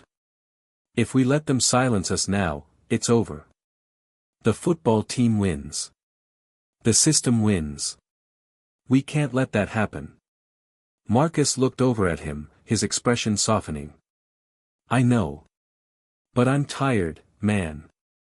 Tired of fighting all the time. Tired of being the target. Malik understood. They had been fighting for so long, and the weight of it all was starting to take its toll. But he couldn't let them give up now. Not after everything they'd been through. We're in this together, Malik said, his voice steady. And I promise, we're not backing down. Not now, not ever. Just as he finished speaking, his phone buzzed. He pulled it out and saw a message from Ava. Hey, I've been hearing things. Are you guys okay? Malik quickly typed a reply. We're good. It's not over yet, but we'll make it through. A few seconds later, Ava's response came. I'm with you. Just don't give up. Malik smiled, feeling a sense of comfort in knowing that they weren't alone in this fight. But even as he looked out at the empty field, he knew that the real challenge was just beginning. They had stirred the hornet's nest, and the repercussions were only going to get worse. The breaking point had arrived. But it wouldn't be the end. It would be the start of something much bigger. The night after the school assembly, Malik couldn't shake the feeling that everything was about to get much worse. The decision to put him and Marcus on probation hadn't settled right with him. He had expected justice, or at the very least, a fair acknowledgement of the trauma they had experienced. But instead, they had been handed a slap on the wrist while the real culprits, the football players, walked away with little more than a brief suspension. As Malik lay in bed, staring at the ceiling, his mind raced. The incident was still fresh. The bullies, Trey and Devon, hadn't even apologized. In fact, they seemed more untouchable than ever. The way the school had handled it, or rather mishandled it, only made it worse. It was like they had swept the problem under the rug, hoping it would all go away. Malik's phone buzzed, snapping him out of his thoughts. It was a message from Ava. "We need to talk. Something's going down tomorrow." Malik frowned. The urgency in Ava's message was clear. She'd been his ally from the beginning, a constant source of support. If she was worried, it meant something big was about to happen. Without wasting time, Malik replied. "What's going on?" "What do you mean, something's going down?" He didn't have to wait long for her response. "The football team is planning something. Trey's been talking, and it's not good. They're not done with you and Marcus. I overheard them." Malik's heart sank. The thought of what the team could do next made his blood run cold. Trey and Devin had already proven they were capable of anything: physical intimidation, humiliation, even worse. And now they were plotting something else. Malik couldn't afford to ignore it. "Meet me at the park in 30 minutes. We need to figure out what we're up against." After sending the message, Malik tossed his phone aside and sat up. He couldn't let this slide. If the football team was going to escalate things, he needed to be ready. Marcus had to be brought into this conversation. They needed a plan, and fast. Half an hour later, Malik arrived at the park. The night air was crisp, and the distant hum of traffic was barely audible. Ava was already there, standing under the dim glow of a street lamp, her face hard and determined. "I've got information," she said, walking toward him. "Trey's been bragging about getting the school board to back off. He's pissed about the suspension, but it's more than that. He's out for blood, and he's got the whole team behind him." Malik's stomach tightened. What does that mean? What are they planning to do? Ava glanced around, making sure no one was eavesdropping. "Trey's not going to stop until he's completely destroyed you two. He's been talking about taking care of business, and I think it's more than just words. I overheard him saying something about taking it to the next level, like he's planning to do something serious." Malik's hands clenched into fists. He had known things could escalate, but this was more than he had bargained for. If Trey was planning something violent, they were in real danger. "I don't know how much longer we can play it safe," Malik muttered, his eyes narrowing with determination. "We can't just wait around for them to make their move." Ava nodded. "Exactly. But we can't act impulsively either. We need a strategy, something that'll make Trey and his crew realize they're not invincible." Just as Malik was about to respond, his phone buzzed again. It was a message from Marcus. "Where are you? I heard the rumors." "What's happening?" Malik quickly replied. "Meet me at the park. We need to talk." Within minutes, Marcus arrived, his expression tense as he approached. "What's going on?" he asked, looking between Malik and Ava. Ava overheard Trey talking. "They're planning something," Malik explained. "We're not sure what exactly, but we need to be prepared." Marcus frowned, looking down at the ground for a moment before meeting Malik's gaze. "We can't let them push us around. Not anymore." Malik nodded. "We're not backing down. But we need to be smart about this. We can't fight fire with fire, not yet. We need to gather more information. Find out exactly what they're planning." Ava spoke up, her voice steady. "I can keep an ear to the ground. I'll try to get more intel, but you two have to lay low for now. Let them make the first move." Malik knew she was right.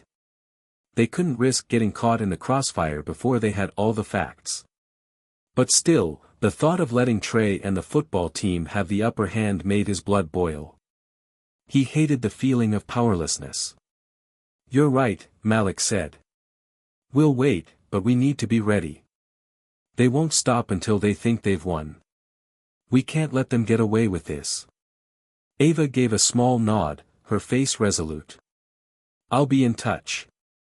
As she walked off into the night, Malik and Marcus stood in silence, their thoughts heavy with the uncertainty of what lay ahead. The next morning, Malik and Marcus walked into school with a sense of unease hanging over them.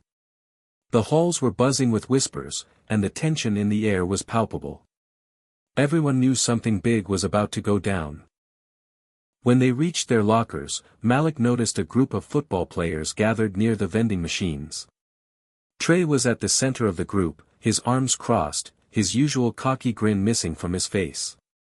The other players kept glancing over at Malik and Marcus, but no one said anything. It was clear that they were waiting for something, but Malik couldn't tell what. "We need to keep our heads down," Marcus muttered, but Malik wasn't so sure. "I'm done keeping my head down," Malik said quietly, but firmly. "We have to make them understand that we're not going anywhere." As the bell rang, signaling the start of class, Malik's phone buzzed again. He quickly checked the message. "Trey and Devin are planning something after school. Don't be alone." It was from Ava. Malik's heart raced. This was it, the reckoning. The next few hours would decide everything. The day dragged on like an endless storm cloud hanging over the school. Each passing minute felt like a countdown to something inevitable. Malik couldn't shake the feeling that he was walking on a tightrope, with the football team just waiting to knock him off. Every whisper in the hallway, every sidelong glance from the other students, only confirmed his worst fears: things were about to get ugly. By the time the last bell rang, signaling the end of the school day, Malik's heart was racing. He met Marcus by the front doors of the school, both of them eyeing the exit like it might be a trap. Trey and the football players had already made their move. They were circling, waiting for the right moment to pounce. "Any word from Ava?" Marcus asked, his voice low and tense. Malik checked his phone.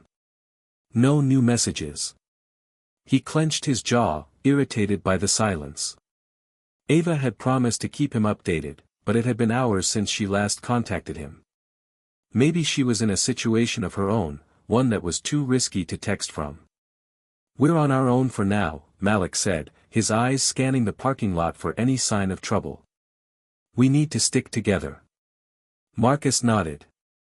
"No splitting up. We make it to the car, and we get out of here. If we stick close, maybe they won't target us right away." They began walking to the parking lot, keeping their heads down and sticking to the side of the school. Their footsteps echoed in the empty hallway as they passed rows of lockers, the sound amplified by the silence. It was strange. Normally, the school would have been bustling with students rushing to their next activity, but today, it felt like the calm before the storm. As they stepped outside, Malik's instincts kicked in. He spotted a group of football players leaning against the side of the building, a few of them whispering to each other. Trey wasn't among them, but Malik knew the rest of the team was just as dangerous. They were just waiting for the signal. "Stay close," Malik whispered to Marcus, his eyes never leaving the group of players. They tried to move quickly, but as they got halfway to the car, one of the football players, Mike, stepped in front of them. He was a linebacker, his massive frame blocking their path. His smirk was unsettling, he knew he had the upper hand. "Where do you two think you're going?" Mike's voice was low, but the threat in it was clear. "You really think you're just going to walk away from this?" Malik's pulse quickened. He knew they couldn't back down now. This confrontation had been building up for too long. If they didn't stand their ground, it would only make things worse. "We're just trying to get to our car," Malik said, his voice calm but firm. "We don't want any trouble." Mike's smirk widened. "Too bad. I think trouble's already found you." The other football players began to close in around them, their footsteps heavy on the pavement. Malik felt his stomach drop. They were trapped. Marcus shifted, trying to stand tall. "We don't want to fight. Just let us go." Mike's eyes gleamed with malice. "Oh, I think you're wrong about that." Suddenly, Malik saw movement behind him. Trey emerged from the shadows, his eyes burning with anger. He was taller now, more imposing than Malik remembered, and the fury in his expression was palpable. The other players stepped aside to make room for him. "Well, well," Trey said, his voice dripping with contempt. "Look who finally decided to show up. You two think you can just keep walking around like you own this school? Like you don't owe us anything?" Malik's hands clenched into fists, but he forced himself to stay calm. This was exactly what he had feared. Trey was itching for a fight, and he was looking for any excuse to take things to the next level. "We didn't ask for this," Malik said, trying to reason with him. "You started this. We just want it to end." Trey stepped closer, his face inches from Malik's. "You want it to end? Then get on your knees and apologize. Tell me you're sorry for ruining my reputation. Maybe then we'll think about letting you go." Malik felt his chest tighten. He could see the smugness in Trey's eyes, the arrogance that had gotten him this far. But Malik wasn't going to back down. Not anymore. "You're not going to get what you want," Malik said, his voice steady. "We're not your punching bags." Trey's eyes darkened, and in a flash, he shoved Malik hard, sending him stumbling backward. Marcus immediately lunged forward to grab Trey, but Mike blocked him with a shove of his own. The two of them were now surrounded by the football team, their voices rising in anger. "You think you're tough now?" Trey spat. "Let's see how tough you really are." Malik stumbled, catching himself against the car, his heart pounding in his chest. His head was spinning with the sound of Trey's taunts, and the group of football players closing in around him. But through it all, one thought stood out: he couldn't let them win. They couldn't let this go any further. Not like this. "Enough," a voice suddenly rang out. The group of football players froze, and Malik turned to see Ava standing at the edge of the parking lot, her face filled with determination. She had a few of the other students with her, friends who had backed her up in the past, and now, they were here to help. "Trey, I don't know what your problem is," Ava continued, "but if you think you can keep bullying people and getting away with it, you're wrong. We're done letting you run this school." Trey sneered at her. "And what are you going to do about it, Ava? You really think these losers are going to help?" Ava's eyes didn't waver. "We're not alone, Trey.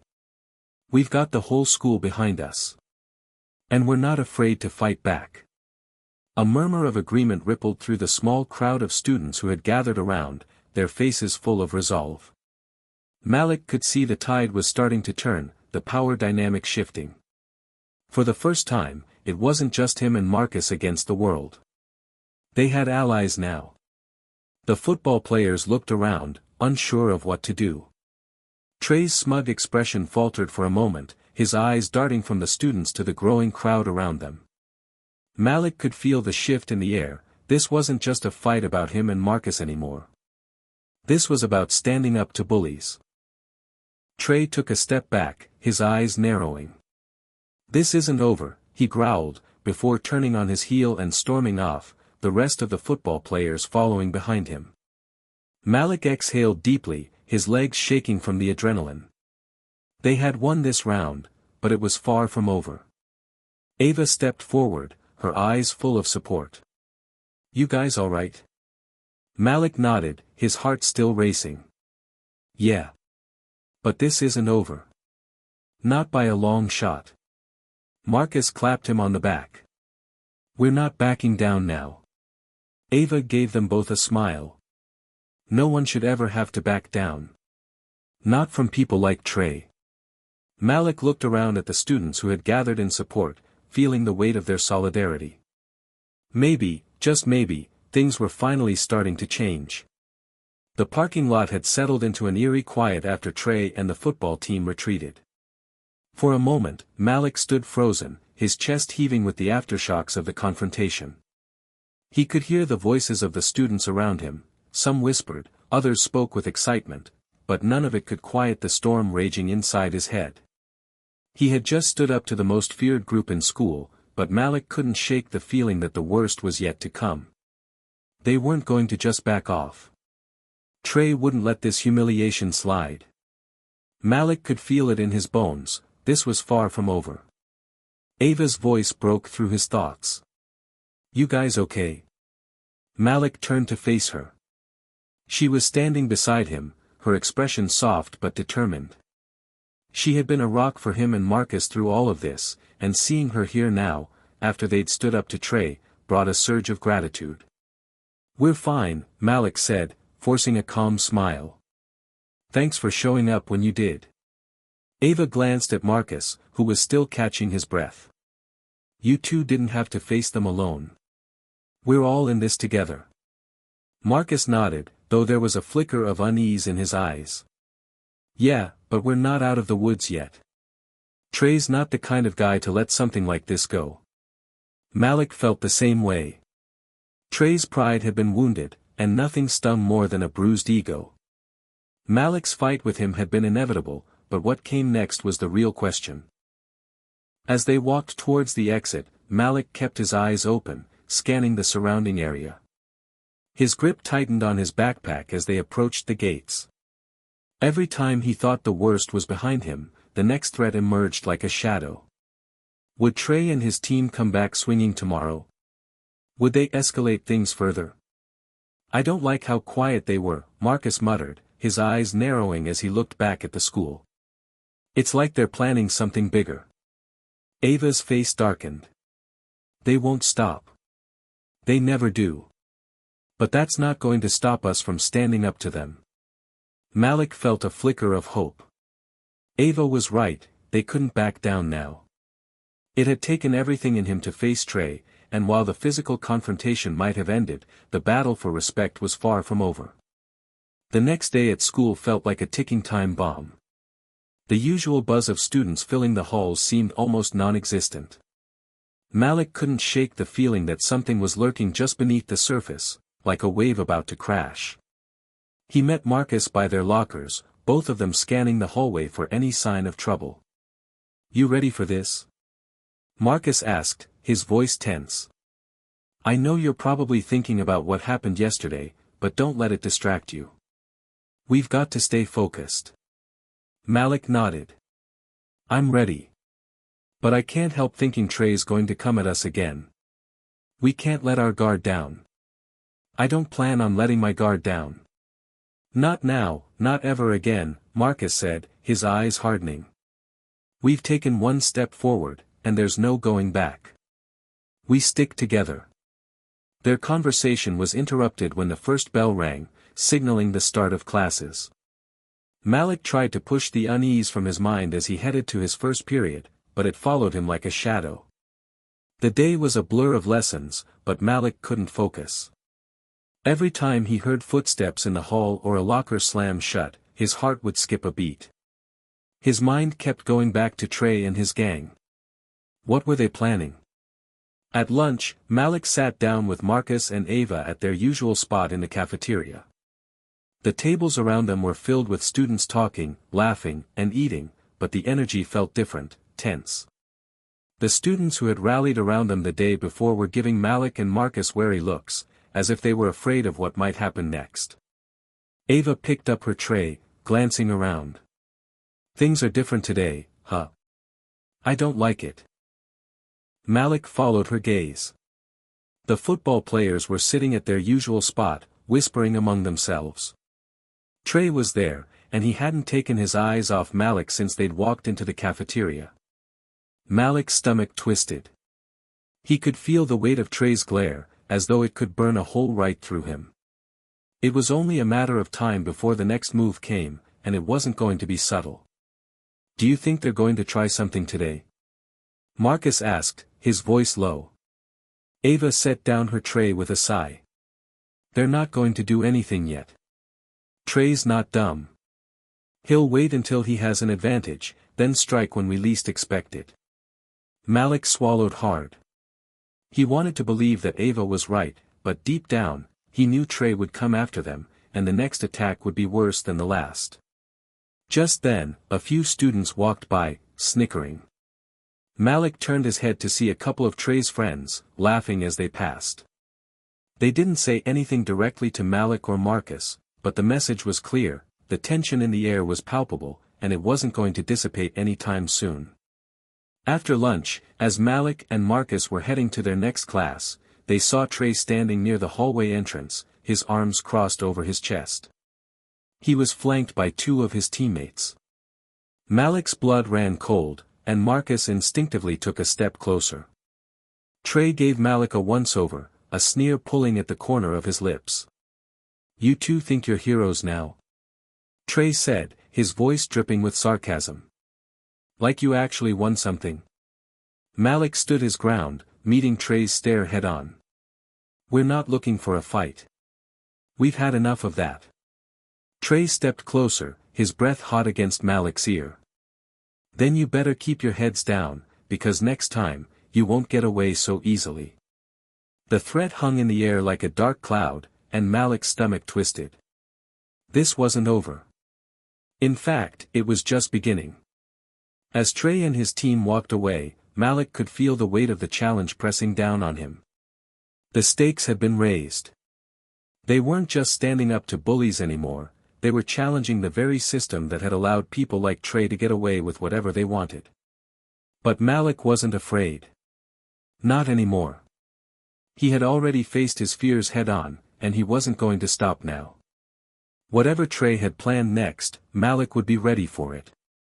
And he would make sure Marcus, Ava, and everyone else who had stood by him would be ready too. This was just the beginning. The real battle was yet to come. The next few days at school passed in a strange, unnerving quiet. Malik could feel it hanging in the air, as thick and heavy as humidity before a storm. The usual sounds of bustling students, casual chatter, and the occasional burst of laughter were now replaced with whispers and sidelong glances. It was as if everyone was waiting for the other shoe to drop. As Malik walked through the hallways with Marcus and Ava, he felt the weight of the tension pressing down on him. Trey and his group had been quiet, almost too quiet. Malik wasn't sure whether that meant they were plotting something bigger or whether they were simply licking their wounds, preparing for the right moment to strike. Either way, it didn't make him feel any safer. "So," Marcus said, breaking the silence as they walked to their next class, "what do you think they're planning? I mean, it's been days, and we haven't heard anything from Trey's crew. Maybe we're overthinking it." Malik shook his head. "No. I don't think so. This is exactly what they want, us to think it's over. But they're waiting. They're going to hit when we least expect it." Ava, walking beside them, gave Malik a worried glance. "We've got to stay strong. We can't let them get to us.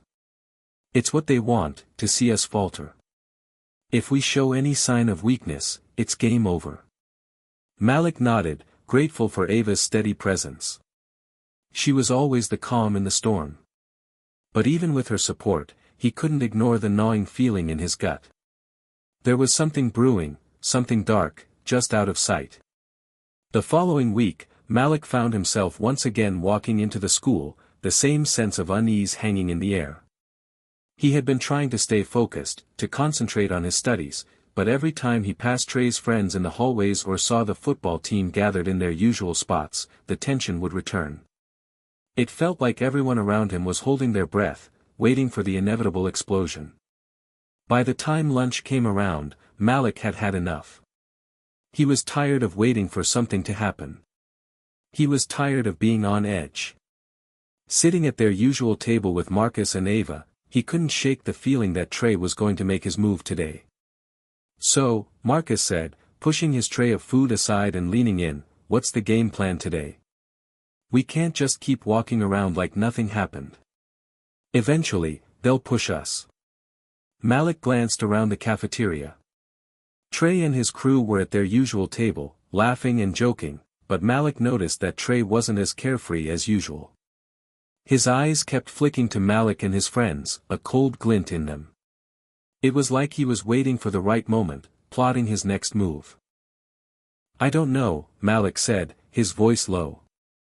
"But we can't just let them push us around anymore. We need to make it clear that we're not scared." Ava nodded in agreement. "We've come this far, Malik. We can't back down now. But we also need to be smart. We can't just charge in and get into another fight. We have to be careful. Malik leaned back in his chair, staring at Trey from across the room. His heart beat a little faster, a familiar surge of adrenaline coursing through him. But this time, it wasn't fear. It was determination. He wasn't going to be a target anymore. He was going to take control of the situation. The bell rang, signaling the end of lunch, and Malik stood up, gathering his things. As he made his way to his next class, he saw Trey and his crew standing in the hallway, blocking the entrance. It was as if they had been waiting for him. Malik's pulse quickened. "Hey, Malik," Trey called out, a sly grin on his face. "You think you're tough now? You think you're the big shot after what happened last week?" Malik stopped in his tracks, facing Trey and his two friends, who were smirking behind him. "I'm not looking for trouble, Trey," Malik said, his voice steady but firm. "I'm just trying to get to class." Trey stepped closer, his chest puffing out. "You think you can just stand up to me and not face the consequences? You think you're something special now?" Malik didn't flinch. "I'm not scared of you, Trey." Trey's smirk faded, replaced by something colder, something darker. "You should be." Without warning, Trey shoved Malik, sending him stumbling back into the lockers. A gasp echoed from the nearby students who had gathered to watch.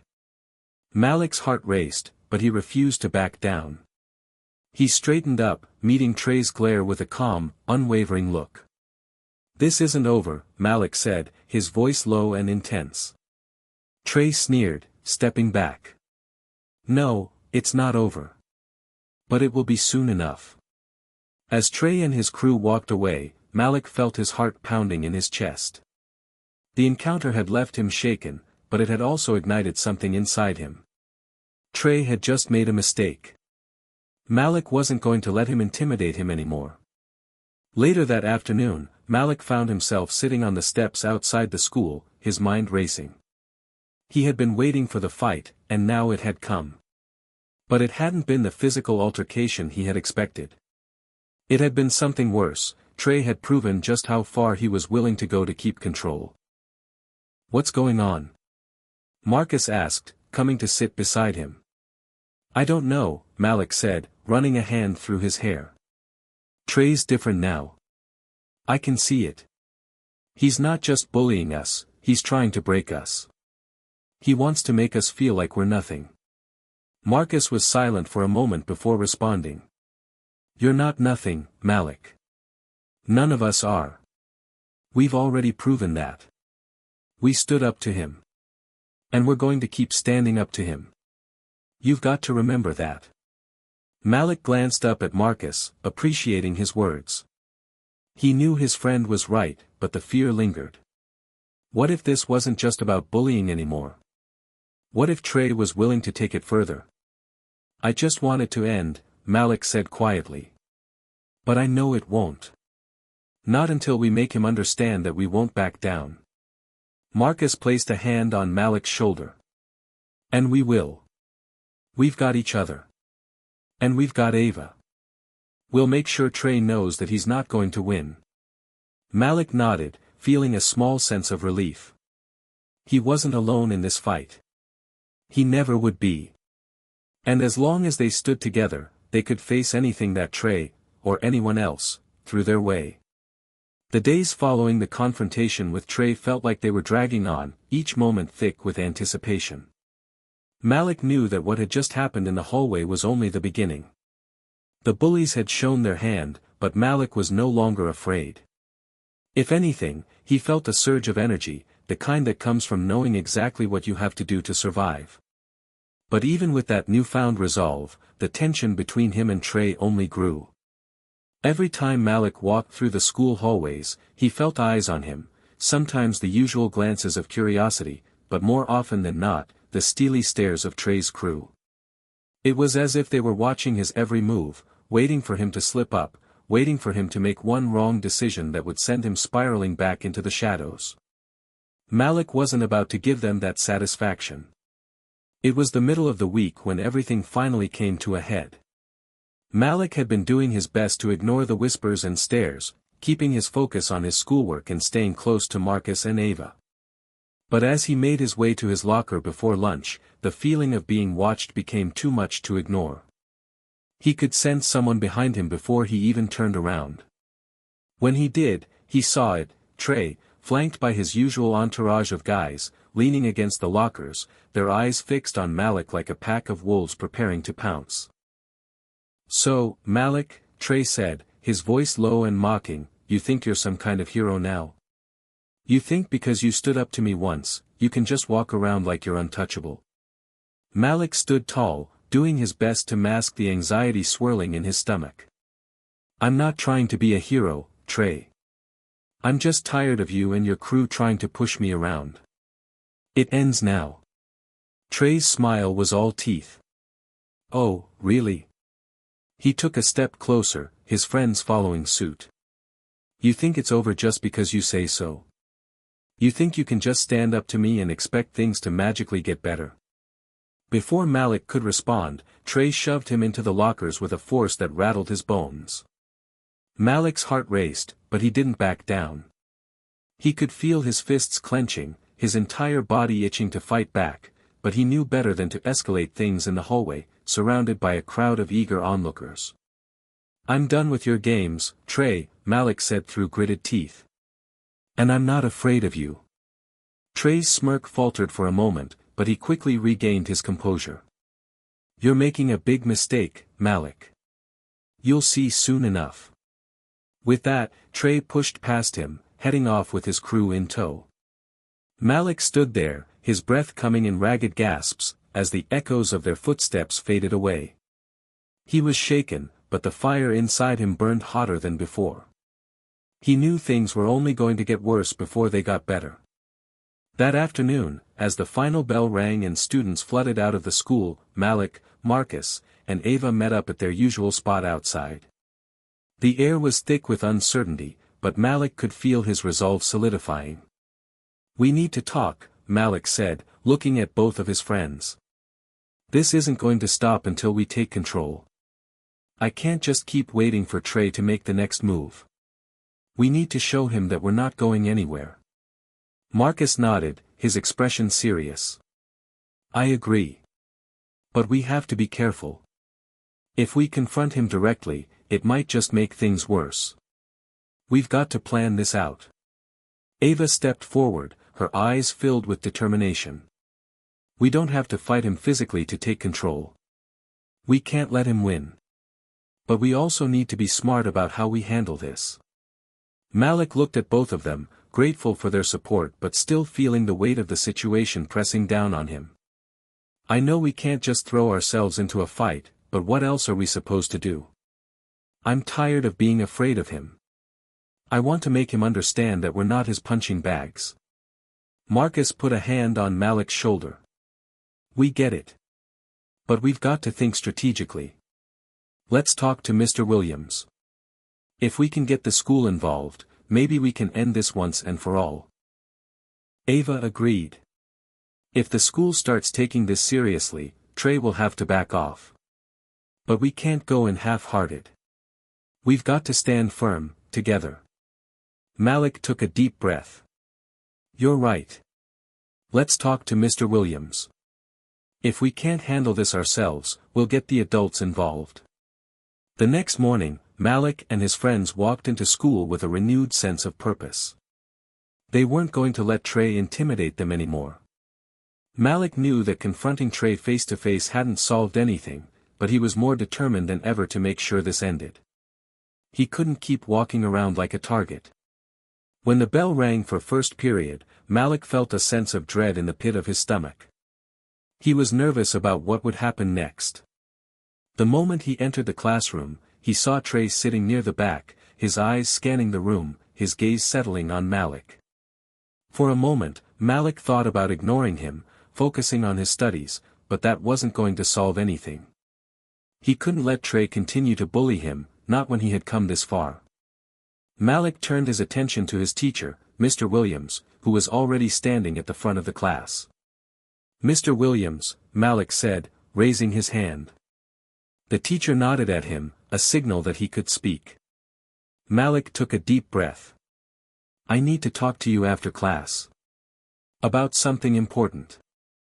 Mr. Williams raised an eyebrow but nodded again. Of course, Malik. We'll talk after class. Malik could feel Trey's eyes boring into him from the back of the room, but he ignored him.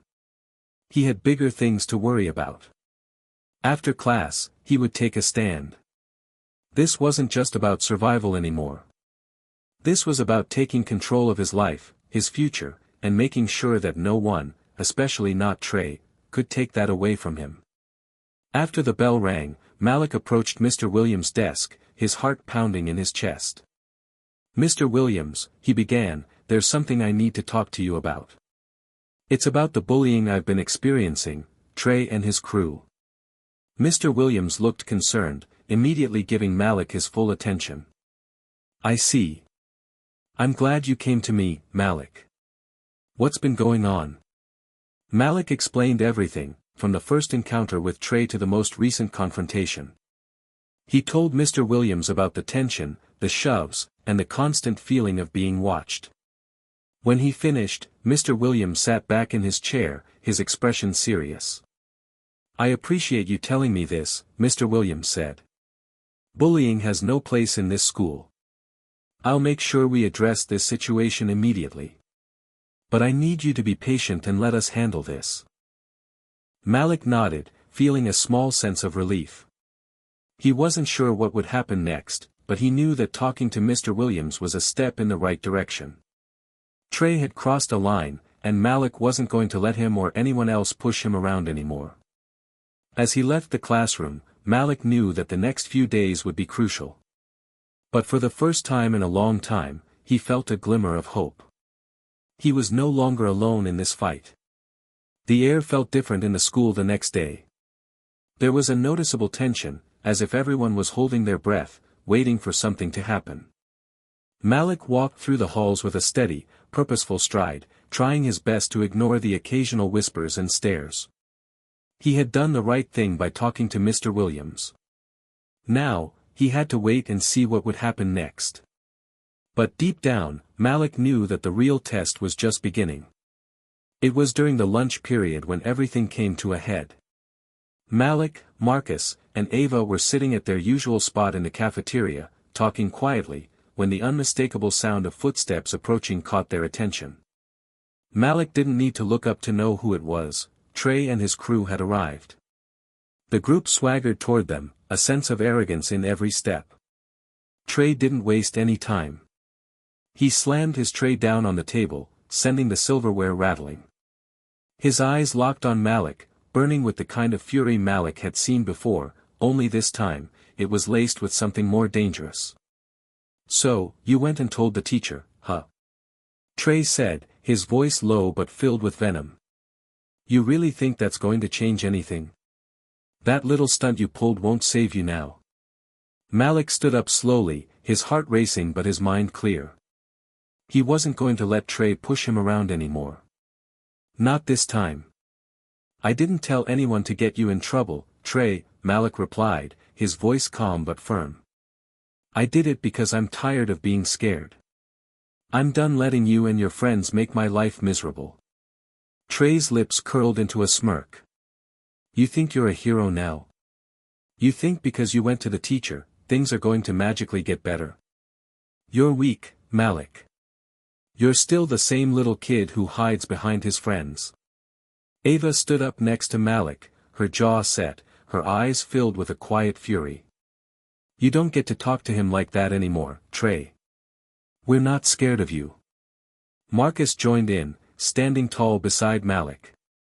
You're not going to intimidate us. Not anymore. For a moment, the cafeteria seemed to hold its breath. Trey's crew was silent, watching their leader, waiting for him to respond. Trey's eyes flicked between the three of them, his expression darkening with each passing second. You really want to do this? Trey spat. You really think you can take me on, just the three of you? I'll make your lives hell. Malik didn't flinch. You already have, but it's over now. We're not going to let you bully us anymore. The room was so quiet that Malik could hear his own heart pounding in his chest. Every eye in the cafeteria was on them, waiting for something to happen. Trey was waiting for an excuse, for Malik to break, for him to show any sign of weakness. But Malik wasn't going to give him that satisfaction. You don't get to control me anymore, Trey, Malik continued, his voice steady. This ends today. Trey's eyes narrowed. You think you've won? You think the teacher is going to protect you? He can't save you from me. Just then, Mr. Williams appeared at the entrance of the cafeteria, his presence commanding attention. He had been observing the situation from a distance, and now, he walked toward them with purpose. Everything all right here? Mr. Williams asked, his tone calm but authoritative. Trey's crew immediately stiffened, but Trey, surprisingly, didn't back down. He scoffed, throwing his hands up in mock frustration. Yeah, everything's just peachy, Mr. Williams. Malik here is just getting a little too big for his britches. We're just having a little chat.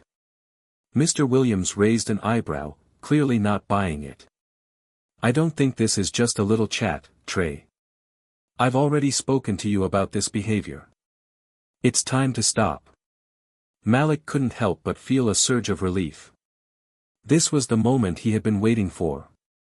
It wasn't just about him anymore, he wasn't alone.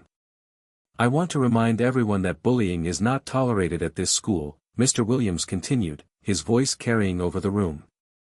Trey, you and your friends are walking a very thin line here.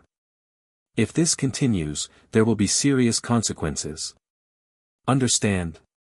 Trey's face flushed with anger, but he knew he couldn't argue. Not in front of the entire cafeteria, not with the teacher present. He clenched his fists at his sides, his jaw tight, but he didn't say another word. Get this straight, Trey, Malik said, feeling emboldened. This isn't just about the teacher or the school. It's about respect. Something you don't seem to understand. Trey took a deep breath, his eyes still locked on Malik, but he didn't respond. Instead, he turned on his heel and walked away, signaling his crew to follow. They left the cafeteria in silence, their departure leaving behind an odd sense of calm. Malik stood there for a moment, trying to process what had just happened. It was over. For now. He had stood up to Trey, and he had the support of his friends and the school. But Malik knew that this wasn't the end. Trey wouldn't just give up. He'd find another way to retaliate. But for the first time in a long time, Malik felt a sense of peace. He had faced his fears head-on, and he had come out stronger on the other side. Later that afternoon, Malik found himself alone in the hallway, deep in thought. His conversation with Mr. Williams earlier had been a weight off his shoulders, but he couldn't ignore the gnawing feeling in his gut. The situation wasn't over, not by a long shot. Trey wasn't just going to back off that easily. As Malik walked to his locker, he overheard a conversation between a few students, their voices low and conspiratorial. Heard Trey's planning something big. He's not going to let this slide. Malik's stomach twisted. He knew it was only a matter of time before Trey struck back, but Malik wasn't afraid anymore. Whatever Trey had planned, Malik was ready to face it. He closed his locker with a soft click, his resolve strengthening. He wasn't going to let fear control him. He had the strength to stand up for himself, for his friends, and for everything he believed in. No matter what Trey threw his way, Malik was prepared to fight for his dignity, for his peace, and for his future. The next morning, Malik felt a shift in the atmosphere at school. There was something in the air, something charged with tension. It wasn't the usual weight of fear that had clung to him before, this time, it felt different, darker. Trey's absence from the cafeteria during breakfast was the first clue. Normally, he would have been strutting around with his crew, casting sneering glances at Malik and anyone who dared to stand against him. But this time, Trey was nowhere to be found. Instead, Malik found himself sitting with Ava and Marcus, feeling an unfamiliar sense of uncertainty as the silence stretched between them. "You think he's going to let it go?" Marcus asked, his eyes scanning the cafeteria, looking for any sign of Trey or his crew. "I don't know," Malik replied, his mind racing. "I thought it was over yesterday, but I've got a feeling he's got something planned. Trey doesn't take losing lightly." Ava nodded, her expression tight with concern. "We need to stay alert. He's not someone who just moves on, especially not after yesterday." Malik knew they were right. Despite Mr. Williams' warning and the support of his friends, the feeling in the pit of his stomach told him that the calm was temporary. Trey had always been someone who thrived on power, and now that Malik had stood up to him, Trey would likely try to reclaim that power in a way that no one saw coming. As the bell rang, signaling the start of first period, Malik grabbed his books and slung his backpack over his shoulder. He was just about to step into the hallway when he noticed something strange. Trey's crew was standing near the lockers, but there was no sign of Trey. Malik couldn't help but feel a mix of curiosity and caution. What was going on? He walked slowly toward the group, his footsteps deliberate. Ava and Marcus were right behind him, but they didn't say anything. It felt as if they were all waiting for something, waiting for the storm to break. And then it happened. A loud crash echoed down the hallway, followed by the unmistakable sound of shouting. Malik's heart skipped a beat. The noise came from the direction of the science wing, where his next class was located. Without thinking, Malik started running toward the noise. His mind was spinning. Was it a fight? Was it Trey? The closer he got, the clearer the voices became, and the more his stomach churned. As Malik rounded the corner, he skidded to a halt. What he saw stopped him dead in his tracks. Trey was there, but he wasn't alone. Standing beside him were two of his closest friends, Daryl and Jace, and they were facing off against none other than Mr. Williams. The teacher stood tall, his arms crossed in front of him, his gaze unwavering as he confronted the trio. But the look on his face wasn't the calm authority Malik had seen before. There was an edge to his demeanor. Something was wrong. "Let me make this clear," Mr. Williams said, his voice firm but controlled. "You are not to disrupt this school anymore. I've already had enough of your behavior, Trey." Trey sneered. "You don't tell me what to do, Mr. Williams. This school is mine, and you're just the hired help." Malik's heart raced. He knew that Trey was capable of being cruel, but this was something else. He could feel the tension in the air, thick and suffocating. "We're done playing by the rules," Daryl added, stepping forward. "You can't control us, Mr. Williams. We're taking over." Jace laughed bitterly. "Yeah, it's over. You've got no power here. Not anymore." Malik felt a sense of disbelief wash over him. This was no longer about him. This was about something much bigger. Trey and his crew weren't just trying to intimidate him, they were trying to take control of the entire school. Before Malik could make a move, the situation escalated. Trey grabbed a nearby fire extinguisher and held it up threateningly. "You really think you can stop us?" Trey taunted. "I'm done being the good student. I'm going to show you what happens when you stand in my way." "Put that down, Trey," Mr. Williams commanded, stepping forward. But it was too late. Trey yanked the pin from the fire extinguisher and began spraying it wildly, the white foam filling the hallway like a thick fog. Students screamed and scattered, running to find cover. Malik's instincts kicked in. He knew he had to do something. He couldn't just stand by while this chaos unfolded. "Ava, Marcus, go get help," Malik shouted. "I'll stop them." Ava hesitated, but Malik's eyes were locked on the scene before him. He had to act. Malik charged toward Trey, his heart pounding in his chest. He had no idea what he was going to do, but he couldn't let Trey get away with this. The fire extinguisher foamed in the air, and Malik ducked as the spray missed him by inches. "Trey, stop!" Malik yelled, his voice cracking with frustration and anger. This isn't you. You don't have to do this. But Trey didn't listen. Instead, he turned the fire extinguisher on Malik, the foam hitting him with full force. Malik stumbled back, temporarily blinded by the thick spray. For a moment, everything was chaotic. Students were running, the foam was everywhere, and the hallway was filled with shouting and panic. Malik couldn't see clearly, but he heard a commotion, followed by the unmistakable sound of footsteps. Then, to his shock, someone grabbed him and pulled him out of the foam-filled hallway. It was Mr. Williams. "Get out of here, Malik." Mr. Williams shouted, his grip firm on Malik's arm. "Go find safety, now." Malik couldn't argue. The foam was suffocating, the air thick with panic, and he had no idea how much worse things were going to get. He turned and ran, his heart still pounding in his chest. As he rounded the corner, he could hear Trey's voice, full of rage, echoing through the halls. But the only thing Malik could focus on was one thing: he was no longer afraid. He couldn't afford to be.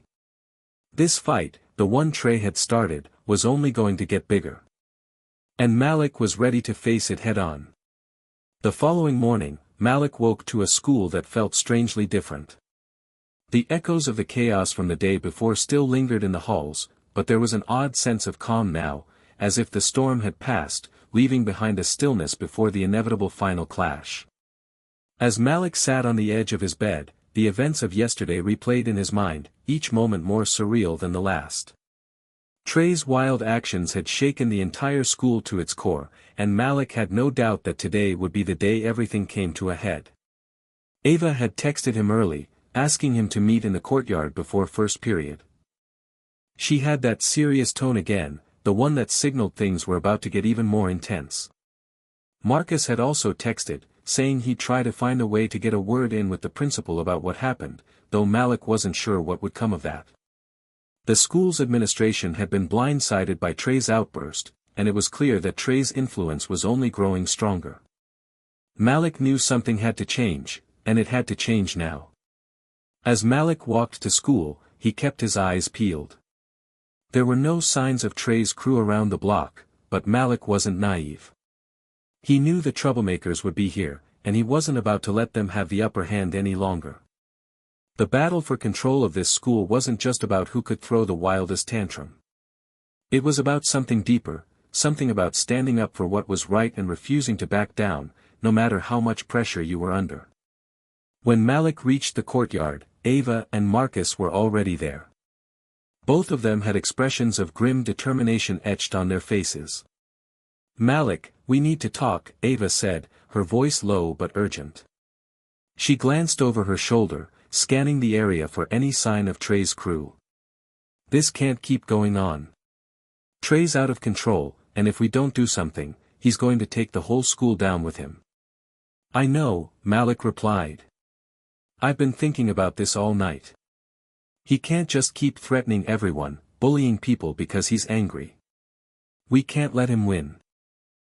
Marcus nodded, stepping closer. "We need a plan. Something big, something that'll show Trey that he's not invincible. We've got to take him down, and not just for us, but for everyone else he's been hurting." Malik felt the weight of their words pressing down on him. It was one thing to talk about standing up to a bully, but it was another thing entirely to plan a way to end their reign of terror. He had seen how Trey could manipulate others, how he could twist situations to make himself the victim while putting others in harm's way. But Malik also knew that bullies like Trey only thrived when no one fought back. Today, it was time to fight back. "I think it's time to go straight to the principal," Malik said. "Mr. Williams might be our best shot at ending this. He saw what Trey did yesterday, and I'm sure he knows what's at stake. If we can get him to take this seriously, maybe we can put a stop to all of this before it gets worse." Ava and Marcus exchanged looks, weighing the risk. They both knew how difficult it would be to convince the principal that Trey wasn't just some troublemaker but a serious threat to the safety of the school. But if there was any chance of stopping him, this was it. "I agree," Ava said after a pause. "But we need to be smart about this. Trey will try to spin it, make it look like we're the ones causing the trouble. We have to have proof. Malik hesitated. He had no evidence beyond his word, and Trey had a way of twisting the narrative to make himself appear innocent. But something inside Malik told him that now was the time to take a stand, to make sure Trey's reign of fear and control ended once and for all. We don't need to convince everyone, Malik said, determination in his voice. We just need to show the principal the truth. If we can prove that Trey's actions are endangering people, and that he's been bullying others, we can make him listen. He can't ignore that. With the plan in place, the three of them headed toward the principal's office. Malik's heart beat faster with each step. He could feel the weight of what they were about to do settling on his shoulders. This was it. There would be no going back after this. When they arrived at the office, Malik felt a pang of nervousness. He could hear the voices of other students chatting in the hallway, some talking about the chaos from yesterday, some unaware of the storm that was about to hit. They were all oblivious to the battle that was about to unfold behind the principal's closed doors. Mr. Williams was sitting behind his desk when they entered, his expression serious. He looked up at them, his face hardening as he saw the determination in their eyes. "What's this about?" he asked, folding his arms across his chest. Malik took a deep breath. "We need to talk about Trey. He's been terrorizing students, and it's getting out of control. Yesterday, he went too far. We need to stop him before someone gets hurt." Mr. Williams didn't respond right away, his eyes flicking over the three of them as if weighing their words. Finally, he spoke. "I've heard rumors about Trey's behavior, but this is serious," he said quietly. "You're right. This has to stop." Malik's heart skipped a beat. He had expected resistance, but hearing Mr. Williams actually agree with them was a relief. Still, Malik knew it wasn't going to be that easy. "We have to get him expelled," Marcus said, his voice firm. "He can't keep doing this. He's a danger to everyone here." Mr. Williams leaned back in his chair, his fingers tapping thoughtfully on the desk. "It's not that simple. Expulsion is a serious step, and it requires evidence, proof that he's a threat to the safety of the school. Do you have that?" Malik looked at Ava and Marcus, then back at Mr. Williams. They had no physical proof of Trey's past actions, no clear-cut evidence. But what they did have was the undeniable truth of what Trey had done, how he had tormented them and others, how his behavior was escalating with each passing day. And Malik knew they couldn't back down now. "We've seen him attack students before," Malik said, his voice gaining strength. "We've seen him cause fights and make threats. And we've seen what happens when no one stops him." Mr. Williams stared at them for a long moment before nodding slowly. "All right. I'll investigate this. But you need to understand, this is going to take time. You may not see results immediately. But I promise, I will make sure this gets addressed." Malik didn't know what would happen next. But for the first time, he felt a flicker of hope. Trey's days of terrorizing the school were coming to an end.